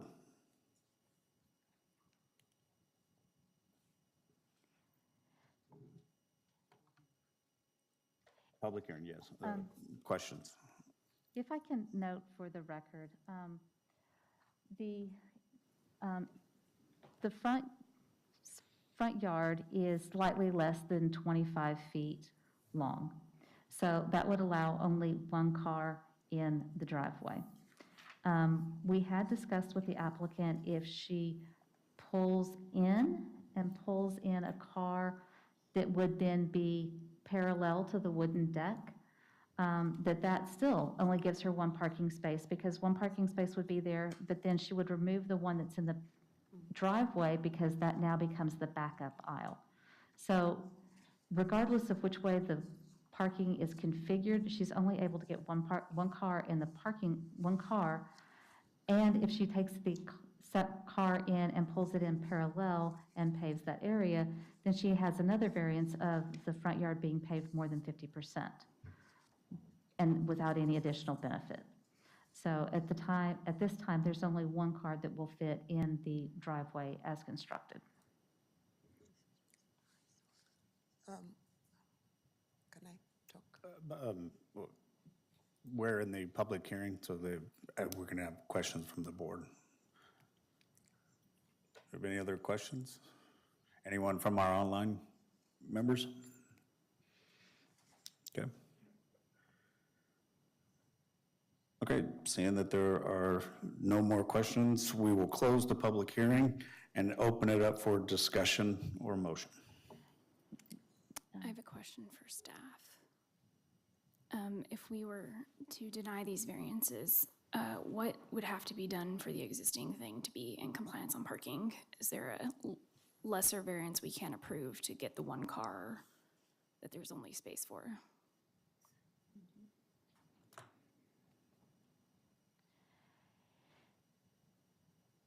So, Michelle, can you go to the floor plan, please, ma'am?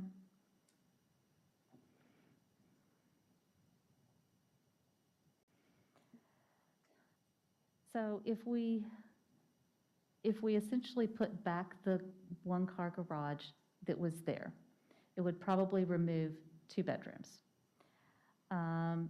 She could modify one of the other bedrooms to have the closet open out into the main living space so that it would be like a hall closet for coats. And then that would bring her down to potentially just 3 bedrooms, at which point she's required only 2 parking spaces. If that happens where the garage is put back into the house, one of 2 things could happen. You could either require that she put a one-car garage back into the house or continue the remodel so that there are 2 parking spaces that would be in tandem. Depending on your discussion, that would either eliminate all the variance requests or she would still need, if you only require 1 parking space to be put back, then she would need a variance for item A to have 1 parking space behind the front building line.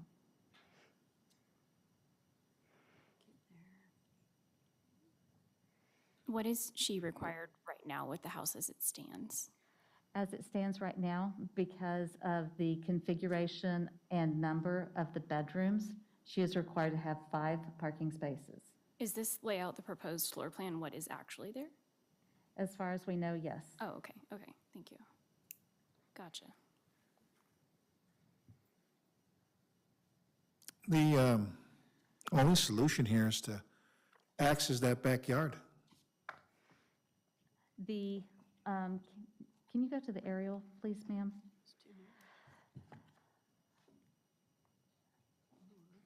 And if you can go to the most current aerial that shows the addition, please. That might actually be in the docket instead of in the PowerPoint presentation. Michelle, can you put this up, please?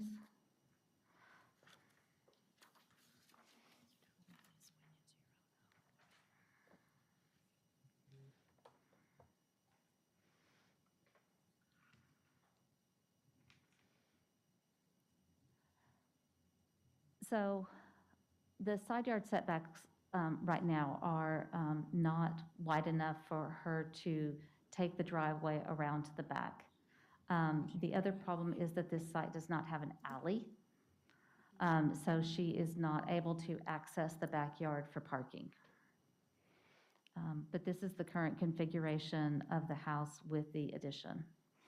I understand that the way her property lays, she cannot access the backyard without a helicopter. But if she gets with her neighbor and has a shared driveway into both backyards. We cannot obligate an adjacent property owner to help fix this property owner's issues. One of the things that could happen, though, is if there is remodeling going on, is that the building could be brought in so that there is enough space to access the rear yard.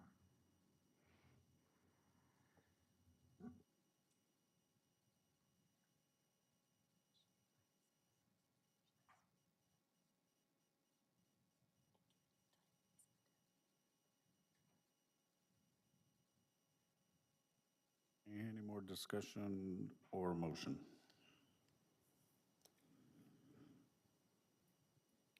The only way I see it, that the way it stands, we motion to deny.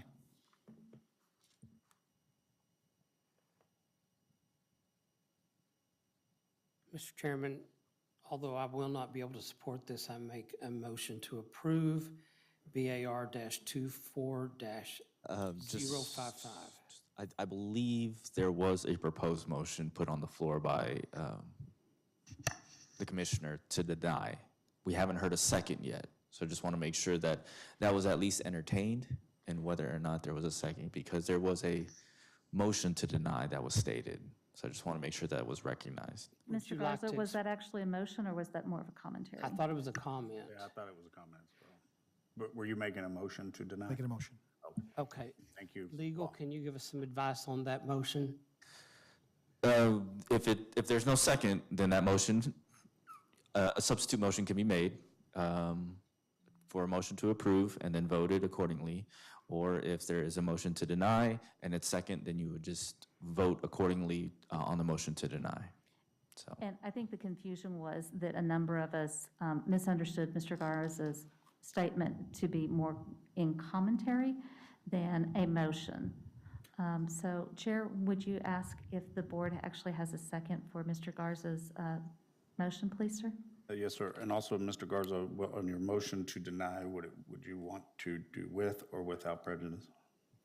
Without prejudice. Okay, so we have a motion to deny without prejudice by Mr. Garza. Do we have a second? I'll second that. Point of Okay. Information. What happens if we vote no on this? And what happens if we vote yes on this? Beth, This happened last month, didn't it? or the attorney? so if the motion to deny without prejudice, if it is a yes, which means you're approving the motion to deny without prejudice, they can resubmit a new revised variance for the parking, whatever they wish.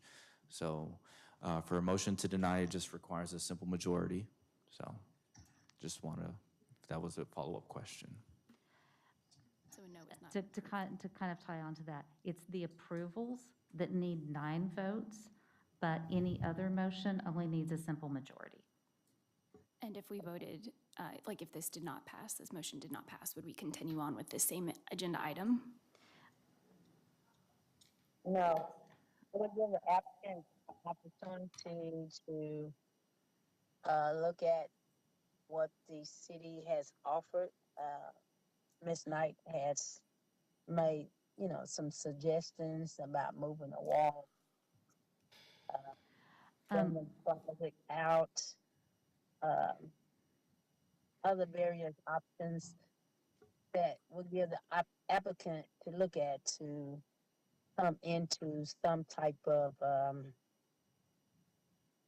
I would say, come into some type of ordinance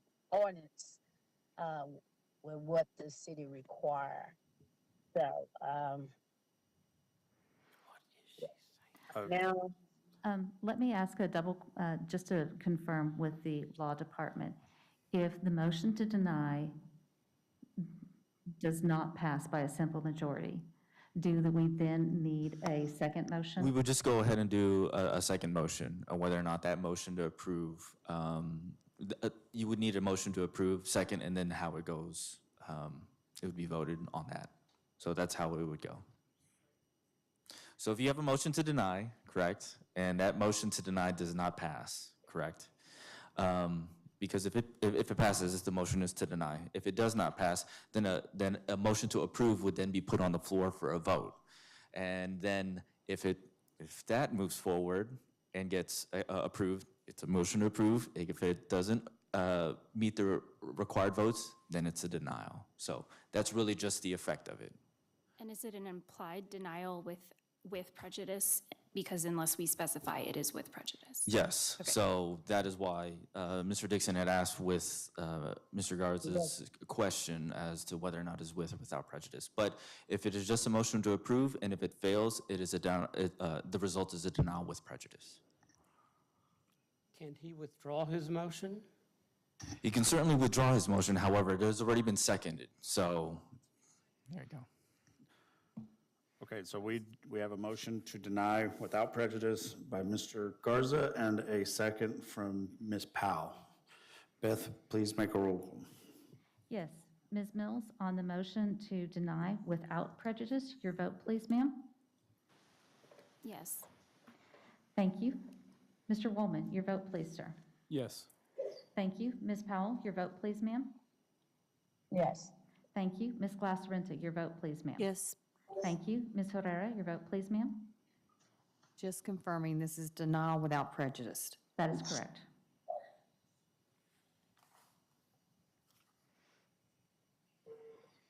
No. Thank you. Ms. Freed, your vote, please, ma'am. Yes. Thank you. Ms. Holland, your vote, please, ma'am. Yes. Thank you. Mr. Garza, your vote, please, sir. Yes. Thank you. Mr. Jones, your vote, please, sir. Yes. Thank you. Mr. Dixon, your vote, please, sir. Yes. Thank you. Ms. Brown Stearns, your vote, please, ma'am. Yes. Thank you. So the motion to deny without prejudice is approved by a vote of 10 to 1. So, Ms. Williams, I'm sorry your motion has been denied, but you have 10 days to, if you would like, to file an appeal. And if you have any questions, please reach out to staff as early as tomorrow. The other option, ma'am, is because, here, Oh, she's right here. right here, is because it was denied without prejudice, you are allowed to come back as early as next month with a different proposal. And we can work with you on that tomorrow. Thank you so much, Ms. Williams. Have a good day. Beth, please call the next case. The next item on the agenda is BAR 24-056, located at 2609 Lubbock Avenue, owned by Castle Peak Home 3 LP by Jason Barentine in the B2 family within the TCU overlay.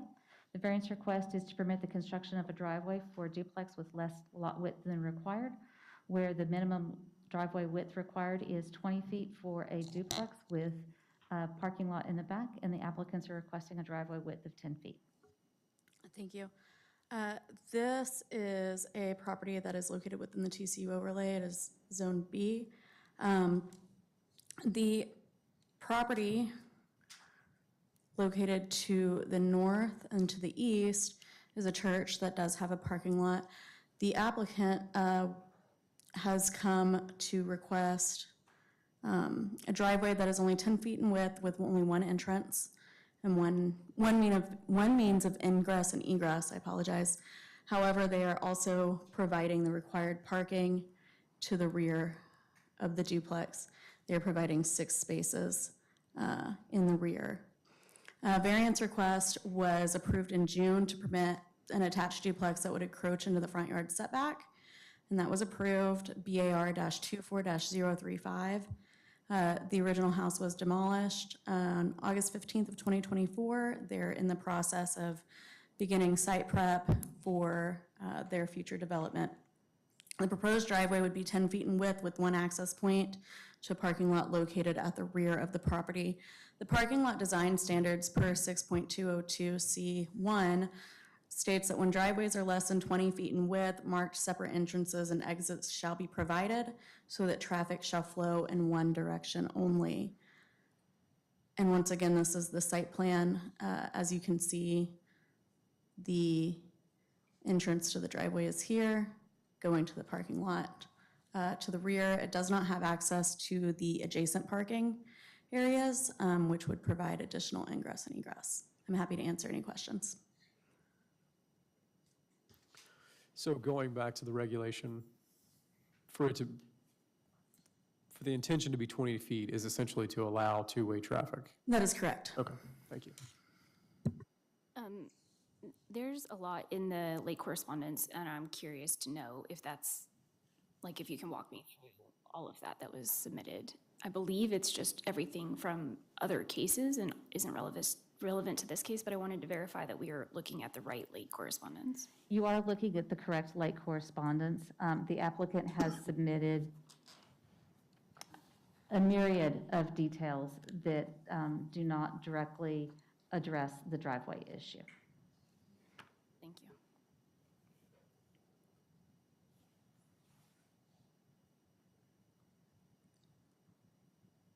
we have any questions for staff on this case from any of our online members? Real quick, can I ask one more question? Do we know why this variance was not included? Because the site plan had not been finalized or finished? I'm going to defer that to Beth. So at the time, the staff member conferred, the residential planner conferred with another staff member, and they said that because, can you go to the aerial, please?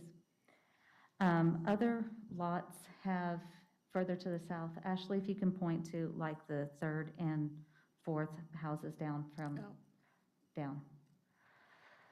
So they have, what they have done though is they have a shared driveway so that each of them is 10 feet wide, but then they have a parking lot in the back with essentially cross-access easements. The difference between this site and the other sites on the block, is that this particular lot does not have access to any of the adjacent parking lots. So, and the alley appears to be only about half the width of normal.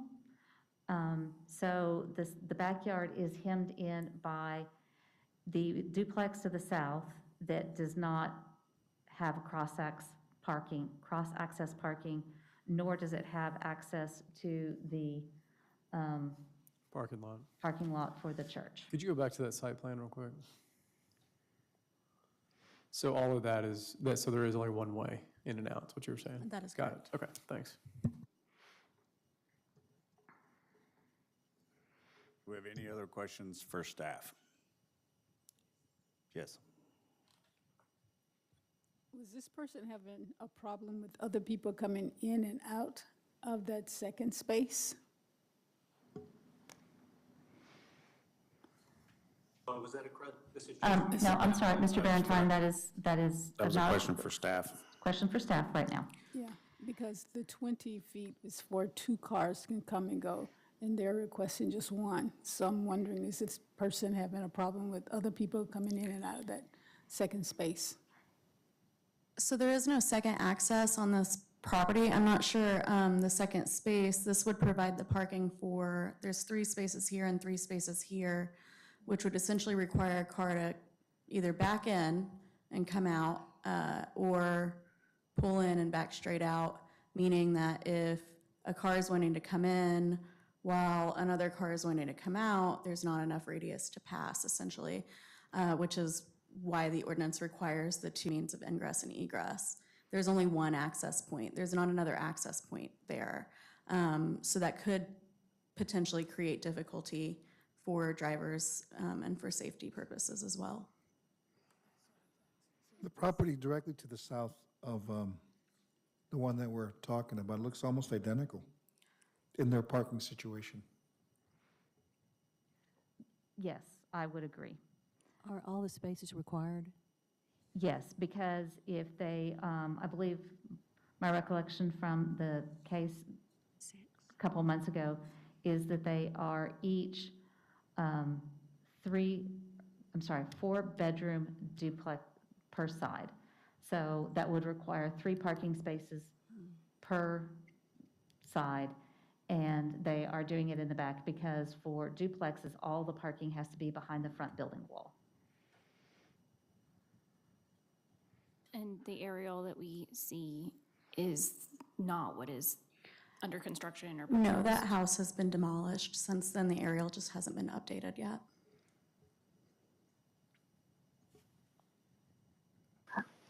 I have a question. I see a letter of opposition in the late correspondence from a Mr. Rubin, I believe. Where is his home in relation to this subject property? That would be the one directly to the south.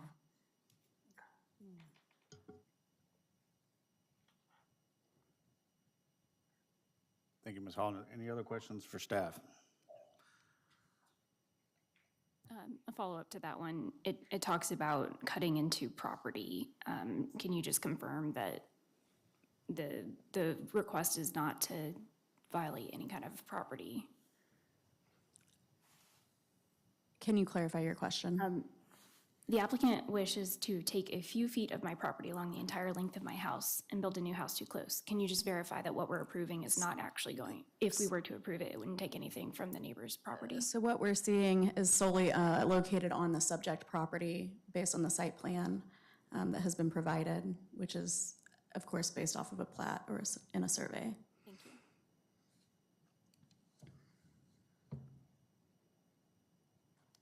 Okay, if there are no more questions, do we have, I see Mr.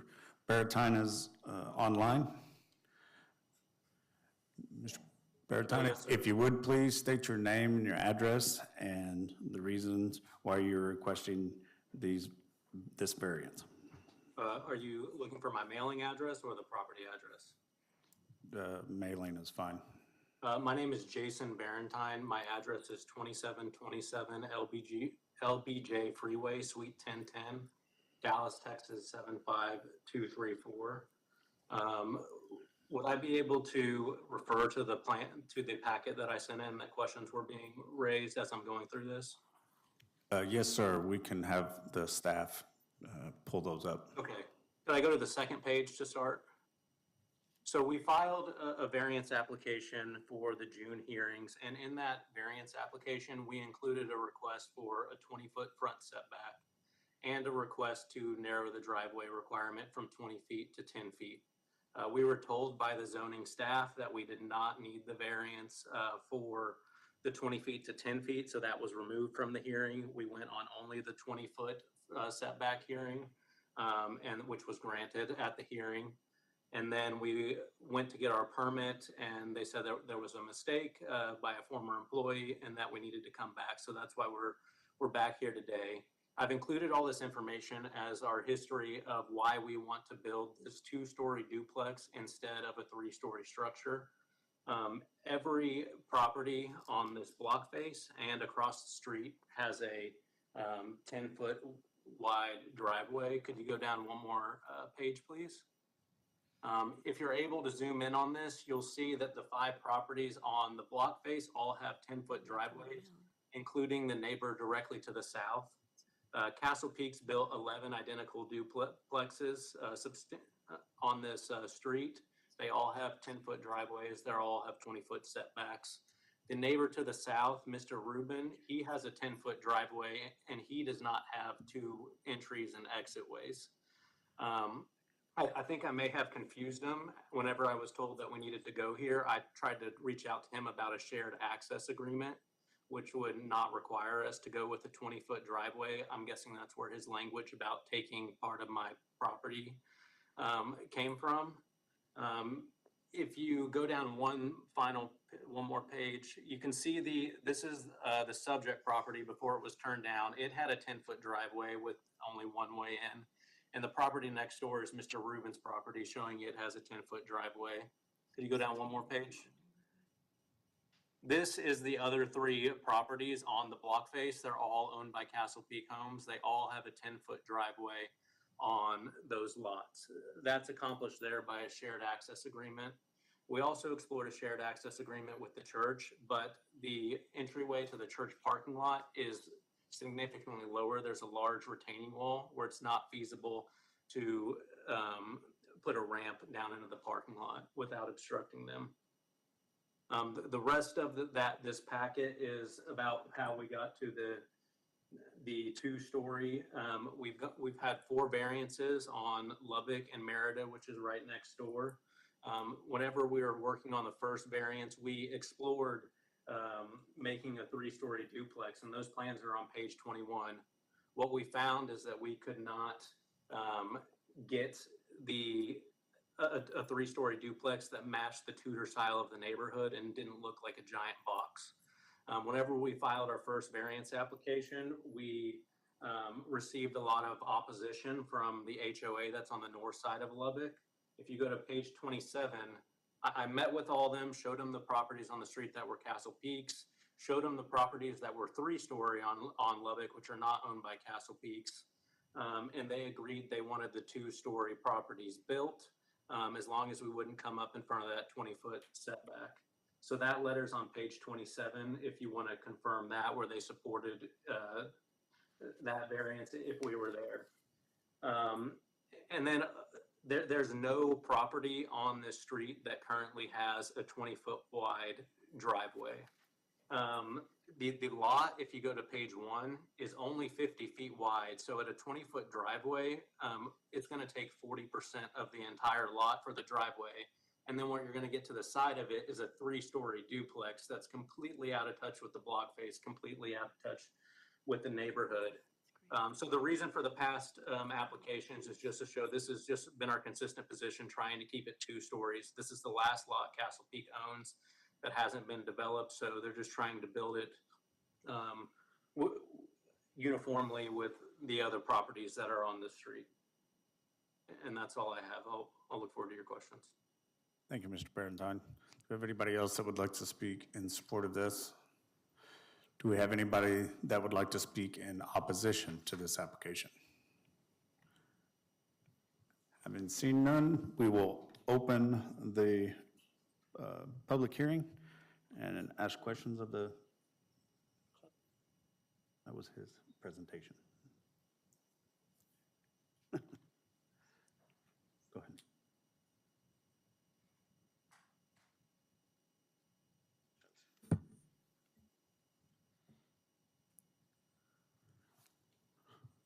Do we have any questions?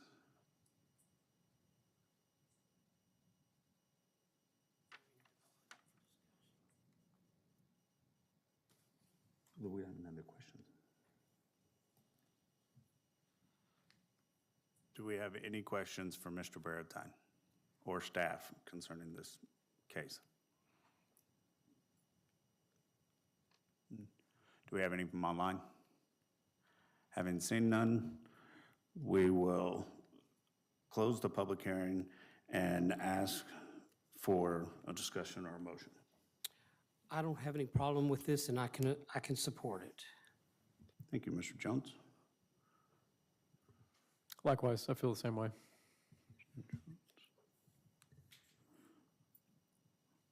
Okay, we have a motion to approve by Mr. Jones and a seconded by Mr. Oh, I'm sorry. I'll go ahead and make the motion to approve BAR 24-056 as written. Thank you, Mr. Woolman. Second. Thank you, Mr. Jones. So we have a motion to approve by Mr. Woolman and a seconded by Mr. Jones. Beth, please make a roll call. Yes. Mr. Wol, Ms. Mills, your vote, please, ma'am. Ms. Mills, on the vote to approve? Yes. Thank you. Mr. Woolman, your vote, please, sir. Yes. Thank you. Ms. Powell, your vote, please, ma'am. No. Thank you. Ms. Glass-Rentic, your vote, please, ma'am. I just can't imagine backing out. I'm going to say yes. Okay. Ms. Herrera, your vote, please, ma'am. Yes. Thank you. Ms. Freed, your vote, please, ma'am. Yes. Thank you. Ms. Holland, your vote, please, ma'am. Yes. Thank you. Mr. Garza, your vote, please, sir. Yes. Thank you. Mr. Jones, your vote, please, sir. Yes. Thank you. Mr. Dixon, your vote, please, sir. Yes. Thank you. And Ms. Brown Stearns, your vote, please, ma'am. Yes. Thank you. That motion does pass by a vote of 10-1. Thank you, Beth.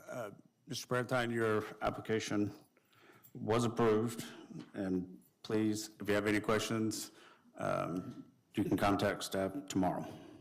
Thank you. All righty. Beth, please call our next case. The next item on the agenda is BAR 24-057, located at 4937 Gilbert Drive, owned by Shanna Gomez and presented by Anthony Gomez in the A5 one-family zoning within the NASJRB overlay. The variance request is to permit 2 accessory structures that exceed the maximum allowed square footage for the lot, where the maximum allowed square footage is 200 square feet, and the applicants are asking 816 square feet. Thank you. This property is located in a developed neighborhood. There are several mature trees on the property, and as you can see, it is a single-family home with an attached garage. The proposal is to put a 30 by 24 storage building in this location. The applicant originally proposed a building that would have a door that was more than 6 feet wide, more than 6 feet tall, which would trigger a second garage request on the property less than half an acre. And since we discussed with them, they were able to revise their elevation somewhat to qualify as an accessory structure. This portable building back here is 8 by 12 square feet. On the aerials, I'm not sure if you can see, it's slightly larger, but that was an awning area that was attached to the storage shed that has been removed as of the date of this hearing.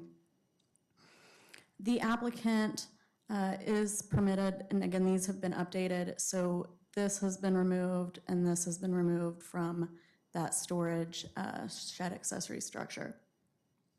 The applicant can add on to their home by right. They are, again, proposing approximately a 24 by 30 square foot building, and the square footage of this structure is approximately 1,000 square feet based on our measurements that we were able to take. I'm happy to answer any questions. This will almost exceed the living area based on what they're proposing. And once again, they are proposing and clarifying here that the door would not be more than 6 feet wide and more than 6 feet in height based on this floor plan that was provided by the applicant. I'm happy to answer any questions. I feel like I jumbled that a little bit. I apologize. You said 1,000 square foot. How'd you come up with that number? So I use a tool called Bluebeam to measure out off of a site plan or a property survey the structure footprint, as well as we double check on Tarrant County Appraisal District. We also check to see if there are any permits that have changed that create additions and things like that. We have several tools that we use.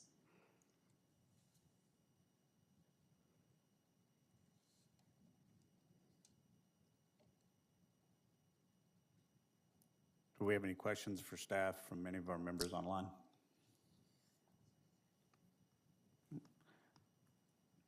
Any more questions from our board members here? Okay. Thank you, staff.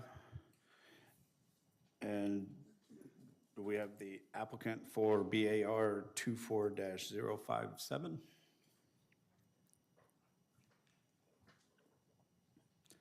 Welcome. So please give us your name and your address and why you would like these variants. Good afternoon. My name is Shauna Gomez, and along with my husband Anthony Gomez, we are the owners at 4937 Gilbert Drive. We are here to plead our case to erect a building larger than the standard permitting allows for our neighborhood. First, we would like to clarify the proposed variance application. It states for our case that we are looking to have 2 accessory buildings on our property, but we would like it to be known that that's not the permanent request. So as you can see from the property site survey, there is already an existing structure, which Ms. Jones pointed out, that was in place when we purchased the property back in 2021. However, after working closely with the city planner and their team, we are informed that the existing structure had the added covered patio and kind of lean-to that she referenced earlier. And with that, we had exceeded the covered square footage. Upon learning that information, we have since removed the sheet metal coverings from the patio and the lean-to altogether. I believe she showed that picture earlier, showing that that was no longer on top. So the city responded to confirm that we were once again under the original square footage allowed.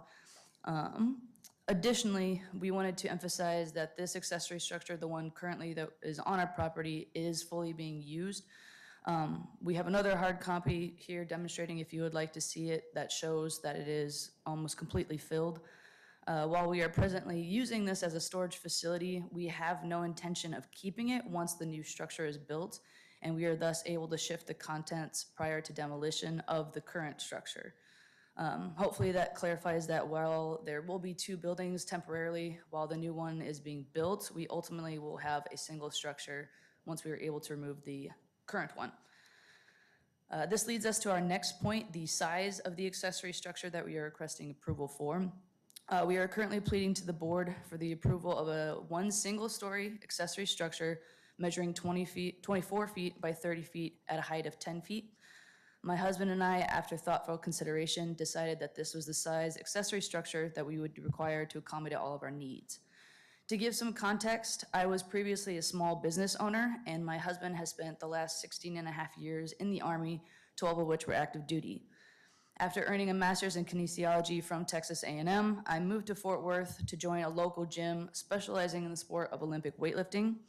I competed at a national level in the sport for over 7 years, and I eventually started my own gym to continue with the devoted clientele that moved with me after my previous employer decided to close his doors. Over the years, I have accumulated a large store of the various training equipment necessary to compete at the high level.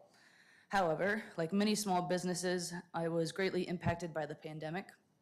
I ultimately had to shut down the gym and concurrently shifted careers. I still maintain all of the equipment, but it is now used personally to maintain my strength and conditioning for my current career as a professional MMA fighter. Now, I am not sure if you are familiar with the sport of Olympic weightlifting, but the equipment needed for it is large, very heavy, and cumbersome. Very little of the equipment used can be stacked on top of one another, not only because of their irregular shapes, but because of the sheer weight stacked in one place can cause structural damage both to the equipment and to potentially the floor. For this reason, it is difficult to confine the equipment, one, in a small space, and two, in a space that is not supported by a strong foundation.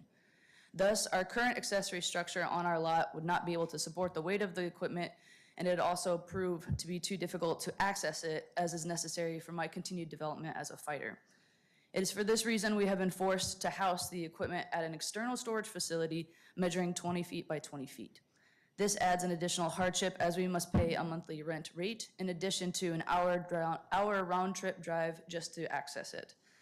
Switching back to my husband's side of the equation, he has 16 years worth of moving from location to location for the Army. While he attempted to purge as much of his personal belongings as possible with each move, there is a substantial amount of government-issued property that has been accumulated. If you are unfamiliar with how it works, a soldier is required to maintain all government-issued property while he or she remains in service, be it active or as a reservist. He cannot return these items until he decides to retire from service, and thus they must be transported from place to place in his care. If you recall from the previous state of our current accessory structure, it's almost completely full, and over a third of those items in it are related to government-issued paraphernalia. It is for all these reasons that he and I began to explore building something on our property that would not only serve our purposes, but it would enhance the property itself. We ultimately seek to have a single building on a property that would house all of the aforementioned possessions in a single enclosed structure with a solid foundation. Now, if you're familiar with our neighborhood of NAS JRB overlay, and specifically the Bomber Heights neighborhood, then you know that our residence is zoned as an A5, one-family property. It is a single-story house with 2 bedrooms, 1 bathroom, minimal closet space, no usable attic, no basement, and a 1-car garage that is actually not big enough to house my husband's Sierra truck, GMC Sierra truck.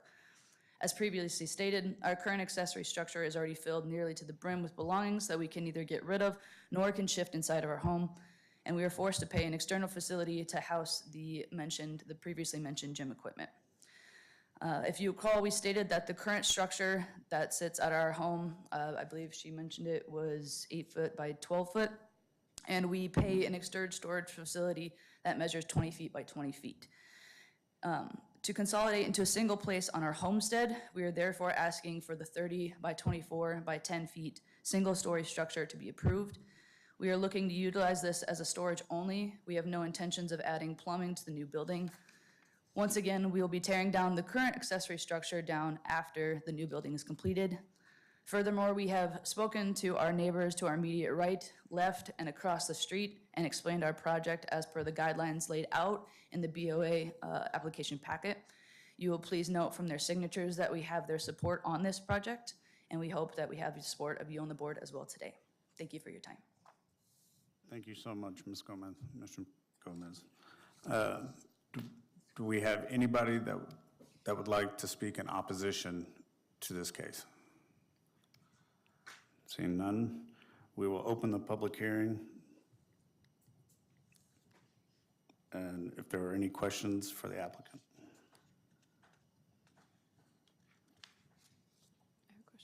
Ms. Freed? I know that, first of all, that was a good presentation. Thank you. I know that you guys have taken a great deal of time to assess your size. And this is really quite an expansive. It's much greater than, sometimes we'll go a bit over or whatever. And have you considered, I know you've considered, would it be feasible to go smaller on this structure? And part of the concern is that once it is approved, it's there forever. As a military brat, I know you're not going to be there forever. And therefore, this will go with the property after you leave.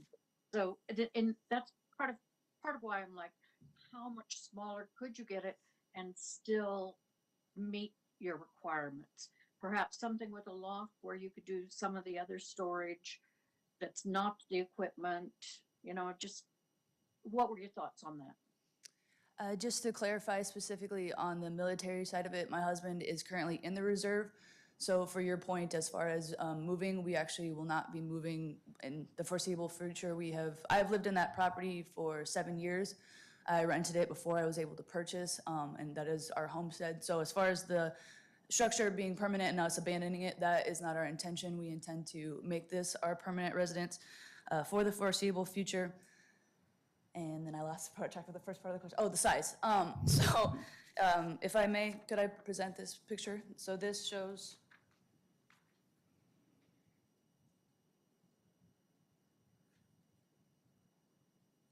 So perhaps not the best picture, but this is our current accessory structure. If you note that it is quite full already, because of how it is kind of jam-packed in there, we're not actually able to use the shed as much as we would like.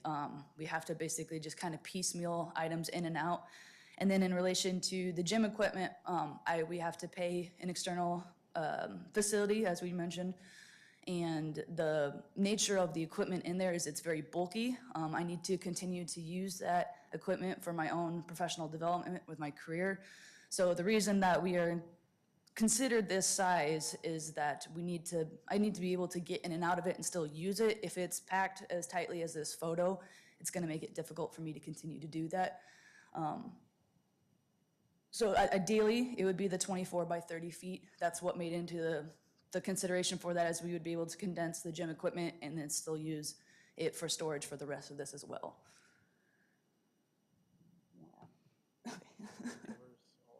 Ms. Freed, do you have another question? No, so I'm guessing this is the minimum size that you need, is what you're saying. Yes, it'd be very hard pressed to make it smaller. Okay, thank you. Thank you, Ms. Freed. Ms. Mills? Yes, so you could extend your house by right. You wouldn't have to come here, and you could still have a 200 square foot structure. So I'm curious to know if you can explain like the thought of keeping the house small and building structure almost as large as your house, as opposed to like an extension and then also something outside of that. I'm not sure if we have an aerial view. Could you possibly bring up the aerial view by chance? We have several large trees on our property, and one of them is directly behind. So if we were to build a structure of the same size and add it on directly to the house, we would run into the actual tree.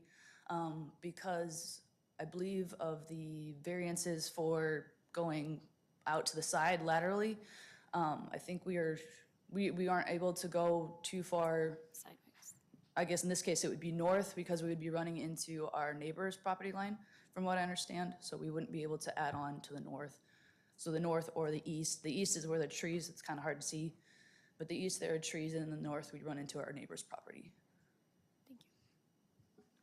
Thank you, Ms. Mills.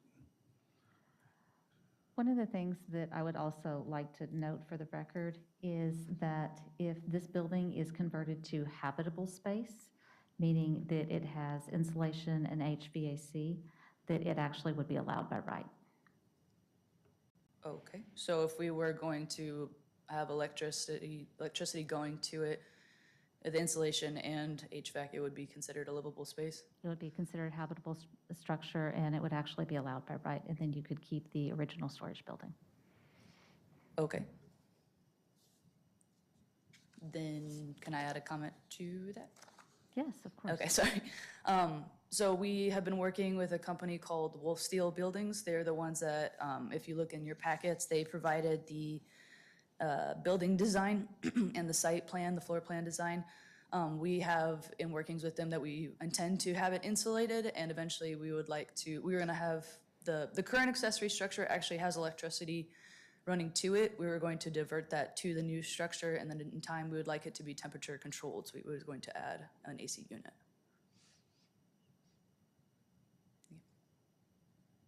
Thank you. Ms. Freed?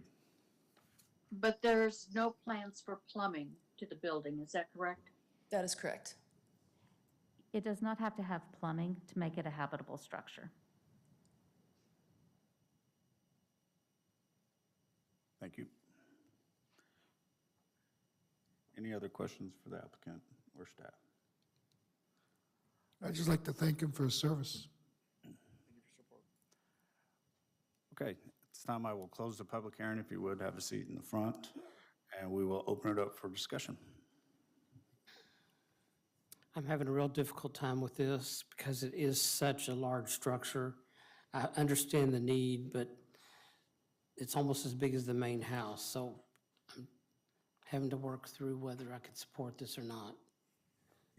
Thank you, sir. Beth, the way the application is submitted, based on what you said, would it have to be reworded, or could we vote to approve it if it was a habitable building? Legal, law department. I'll let Ms. Knight Take the first answer. stab at Yes. it. Even if the variance were denied, if it's converted to habitable space, they would still be allowed to build what they are proposing, as well as keep the existing 96 square foot storage building. Okay, thank you. And that's what I was basically going to say is if Ms. Knight has already indicated that it would be allowed by right if it's a habitable structure, so you could make a motion to deny and they could build exactly what They they can would. still get what they want. Yes. Thank you.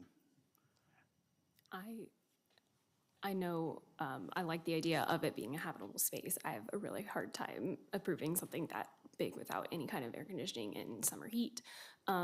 So I'm glad to know that by right they could get it, and I'm leaning toward denying it.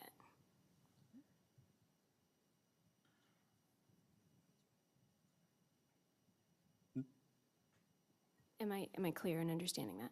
Okay. Yes. So if we deny it and they put AC in, it's fine. If we approve it and they put AC in, it's the same thing.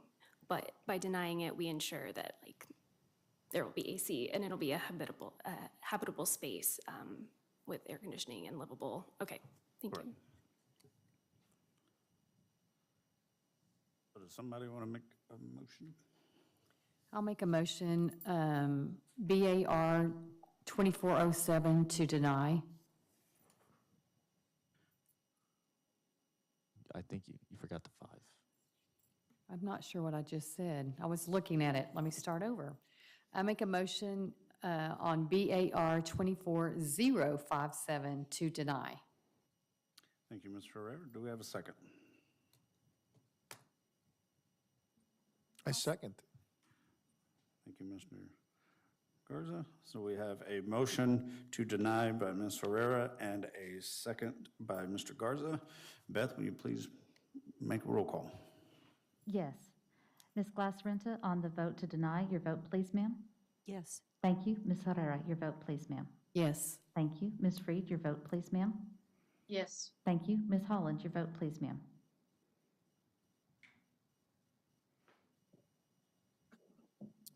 I believe that we have lost. Looks like she's lost connection. Okay. Mr. Garza, your vote, please, sir. Yes? Thank you. Mr. Jones, your vote, please, sir. No, Thank you. Mr. Dixon, your vote, please, sir. Yes. Thank you. Ms. Brown Stearns, your vote, please, ma'am. Yes. Thank you. Ms. Mills, your vote, please, ma'am. Yes. Thank you. Mr. Woolman, your vote, please, sir. Yes. Thank you. And Ms. Powell, your vote, please, ma'am. Yes. Thank you. That motion to deny was approved by I believe it's 9-1 vote, because we lost Ms. Holland. Thank you, Beth. Mr. and Mrs. Gomez, the motion to deny was approved, so this will not pass, but it looks like with the recommendations by Ms. Knight, there is a path forward for you. So good luck, and if you have any questions, please reach out to Beth as early as tomorrow. Okay, Beth, we called the last case on our agenda. Yes, the last case on the agenda is BAR 24-058, located at 1804 Vincent Street, owned by Compass Rose Homes LLC by Darrell Brewer in the A5 one-family zoning district within the Stop 6 overlay. The variance request is to permit a residence on a lot with less lot width than required, where the minimum lot width is 50 feet and the applicants are requesting 42 feet. So as you can see, this property is located within the Stop 6 area on Vincent's. This is actually the second time that this request has been heard. The board did approve this request in 2023 for lot width BAR 23-010. During that variance hearing, the staff report did note that the site would need to be replatted. A complete plat was submitted to the city in May of 2023, and staff reviews were completed by June of 2023.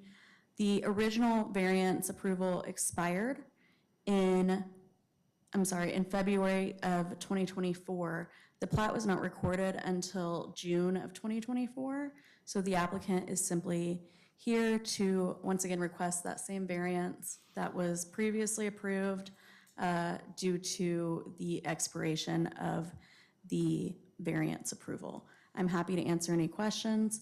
Here is a site plan for the proposed site plan for the property showing the 42-foot lot width, and here is the plat.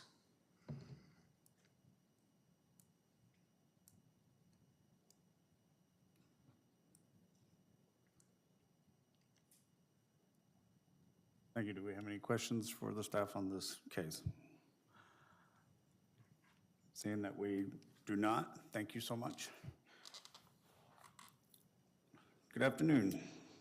Yes, sir. My name is James Pollock. I'm the owner of 1804 Vincent Street. I appreciate the board's time to hear my application today. As the lady just said, we purchased property back in November, December of 2022. We kind of had a learning curve, realized that we were going to need to get a variance sometime in the past. The lot to the south of us had acquired 8 feet of our lot. And so we did submit for the permit. We actually also bought the lot next door at 1800. We've already built a home and sold that home right there. We did get the approved variance, like she said, in February 15th of 2023. We immediately began working with CBG Surveying over in Dallas, who did the survey, the original survey on the lot, to begin the replat. Immediately, then in August, we were still working on the replat with the city, and we got an extension. And then that one, like she said, the final plat didn't get approved and recorded until May, June of this year. So I'm just asking the board once again to submit or to approve another variance for the same thing that they already approved last year in February, so that we can continue forward with this lot. Like I said, we built the lot next door. I don't know if it came in with the pictures or with the packet. I believe I turned it in, but this lot was a mess when we bought it. I can show you if you want.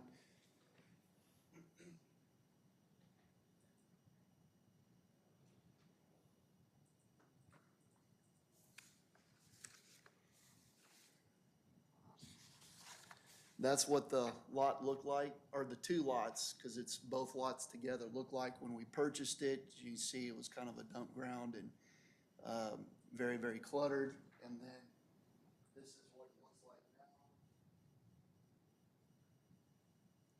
now. And that house to the north is the house that we built and sold. And then that's the lot next to it. As you can see, we've cleaned it up, we're maintaining it, and we just want to put another beautiful home there and get it sold to help the neighborhood out.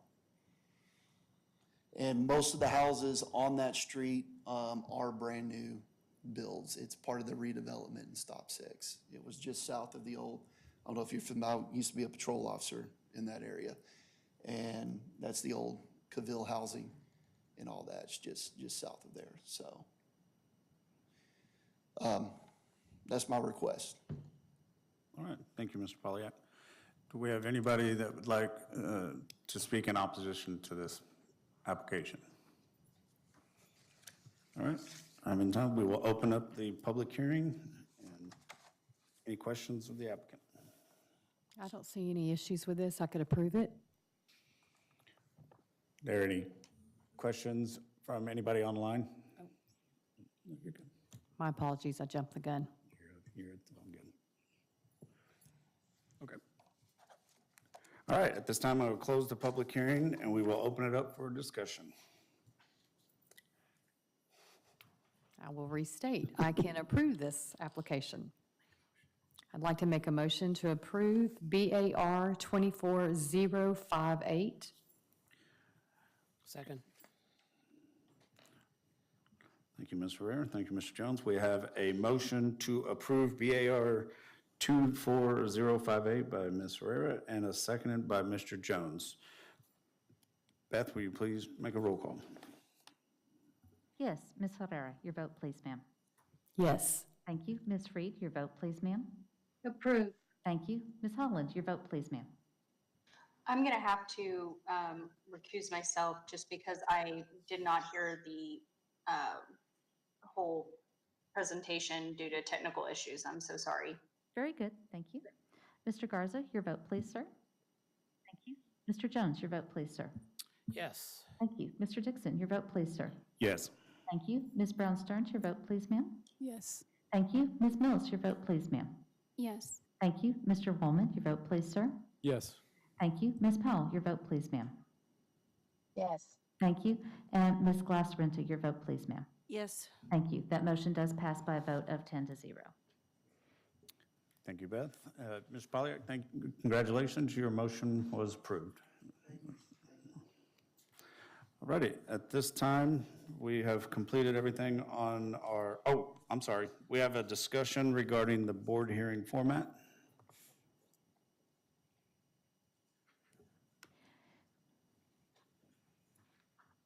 I inadvertently put Ms. Stringfellow on essentially a pop quiz at our commercial board meeting, but she is going to discuss some of the factors going into the, currently the trial run for the proposed meeting, as well as to get additional feedback from the board.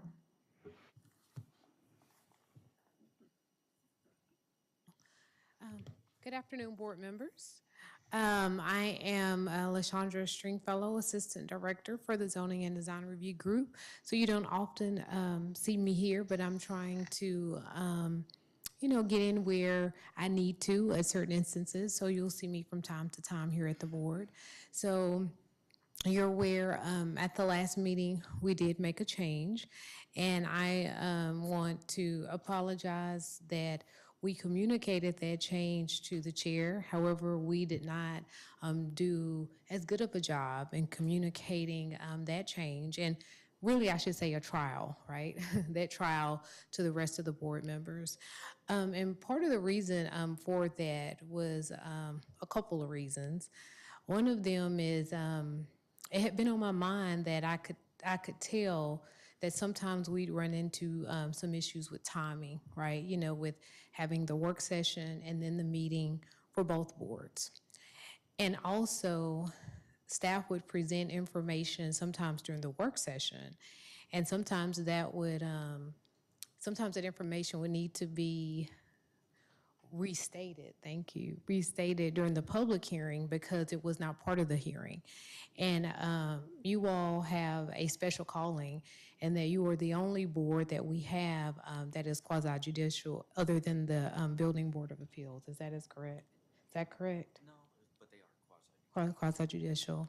So with that being stated, that's why it's very important that things that are discussed, can easily be part of that hearing because it can kind of be cumbersome trying to go back and forth.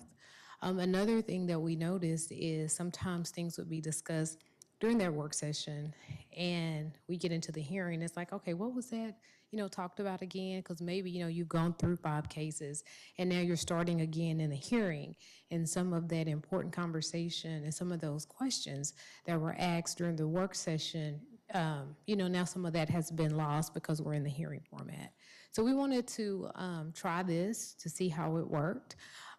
We would at least like to give it a couple more meetings before we totally say, hey, I know some folks, and we've heard both from the commercial board, right?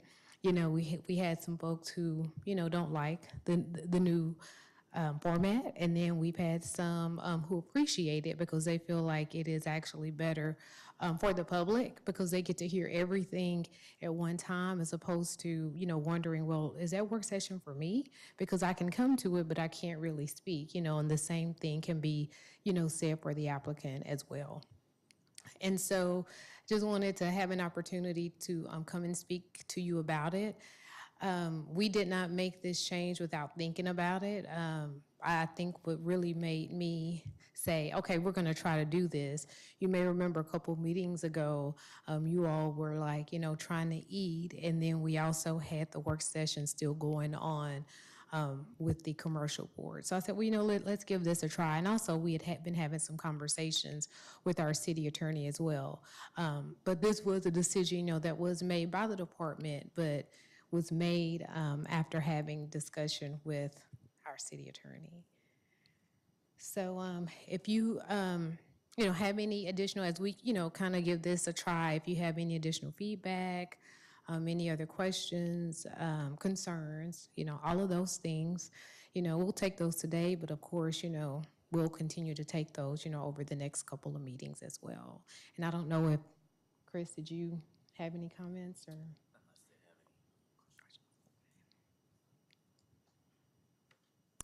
Are we doing discussion? Ma'am, if you want to give, if you want to give us any feedback, what we're going to do, we'll take any feedback that you all have. One thing that city attorney has definitely told me to try to avoid is, trying to get into, a debate. But definitely, any feedback because, we want to, hear, especially if you say, oh, well, what if we did this? We definitely want to hear those things. Awesome. I'm going to frame this as a question, I think, but personally, I'm a huge proponent of innovation. Some say change is a dirty word, so innovation is how I'm seeing this, and I think it's a great idea for the reasons you mentioned.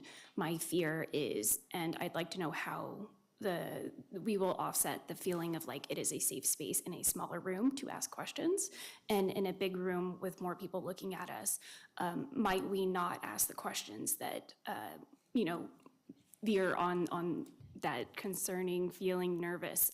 So what are we doing to kind of offset that? Is there something we can do to offset that? So that concern and that question kind of came up in commercial.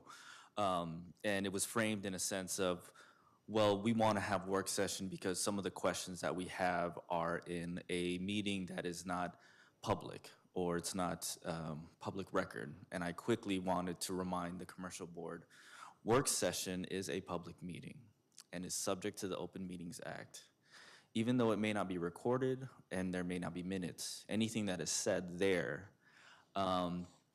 is open to the public and can be requested if there is a record. So the same questions that you would ask in the small space of the work session should be the same questions that you're willing to ask here, because in the event that your question or comment in work session potentially influences a fellow commissioner, that's subject to a challenge if the applicant feels that the process of the hearing was unfair because of a comment that was made in a public meeting that they didn't have an opportunity to clear up, and then that same question was not asked in the public hearing. So with the fear or the safe space, it's just time to get used to in regards to the public meeting, because the same questions that are asked in work session should be the same questions that are asked here. Yeah, thank you. It's the fear that because what another member says can be very influential. So I'm afraid that if we don't feel as comfortable to speak up, we will stop saying that. So I think we need to create this atmosphere that it's okay to ask those questions and to continue helping people understand that questions are powerful and helpful. And I don't want to say there are no dumb questions, but that is an often repeated thing that makes me feel better. I just wanted to voice my opinion. I prefer the way that it's been done. I've been on the board for a year, so I'm accustomed to that way. I'm not saying I'm not open to new things. I feel that this is very rushed, the first 30 minutes. And yes, it is an open meeting. So in my tenure here, there have been some people that have come, and the public is welcome to come, and we can still have that dialogue. I feel like the dialogue between the other board members it's a little more free. And you're right, whatever we're saying, we should be able to say here. I just feel like that avenue is a better way. It doesn't bother me to eat and work. I do that normally anyway. So for that to be perhaps maybe a reason why it was decided, I'm not opposed. I don't think that's, in my opinion, that's not a big issue. I can only speak for myself. So I actually prefer the other way. Thank you for listening. And I concur. I think this new format is somewhat chaotic, and I think when we're in the work session talking, we get through it faster, more expeditiously, and then we come in here and we have the public hearing. Anybody's welcome to come and sit and listen to what we have to say in the other room, but I think it's better structured the way we did it before than it is now, and this seems to run smoother previously than it does now. So I want to see it go back to the other. My comment is that before, when we were all together in the smaller room, I think we were all more relaxed, just in a relaxed kind of atmosphere.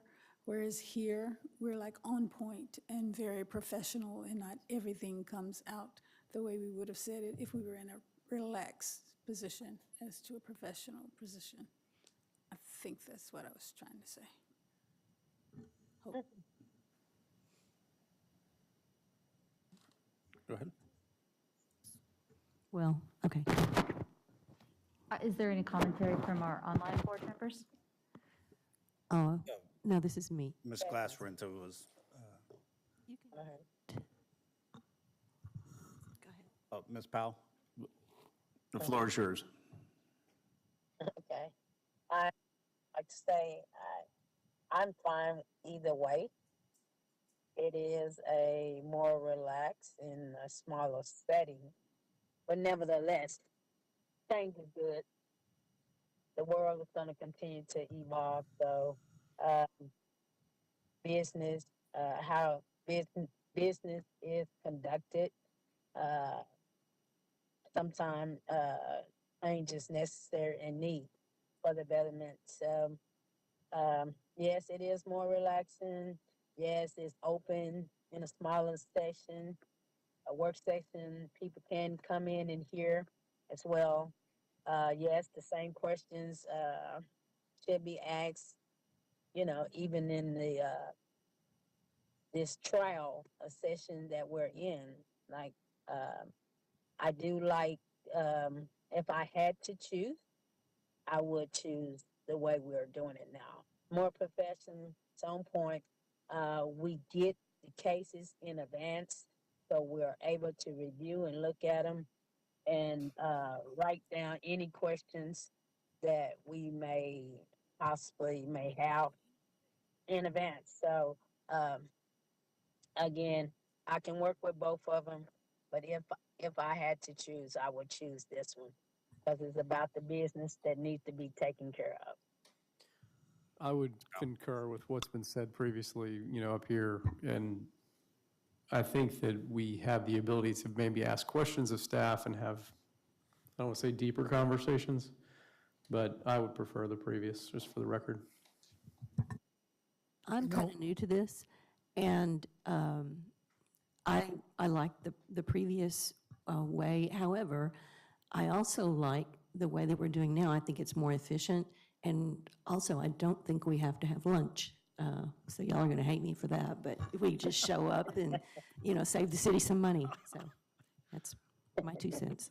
This is my first session.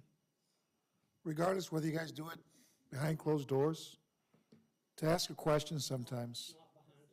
Well, I'm sorry.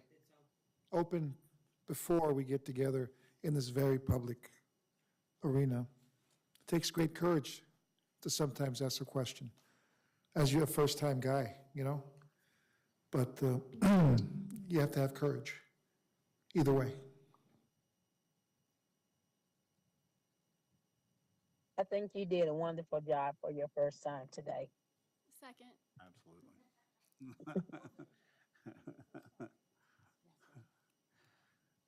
All right, Ms. Freed, Ms. Holland, y'all have any comments? I spoke at commercial, so they've got my thoughts. Fantastic. Well, Beth, any other comments? I would like to take a moment of personal privilege to say that we're glad to see Ms. Holland back after her maternity leave. I know that it has been a lot, and we do thank you for managing to squeeze this in so early. Thank you very much.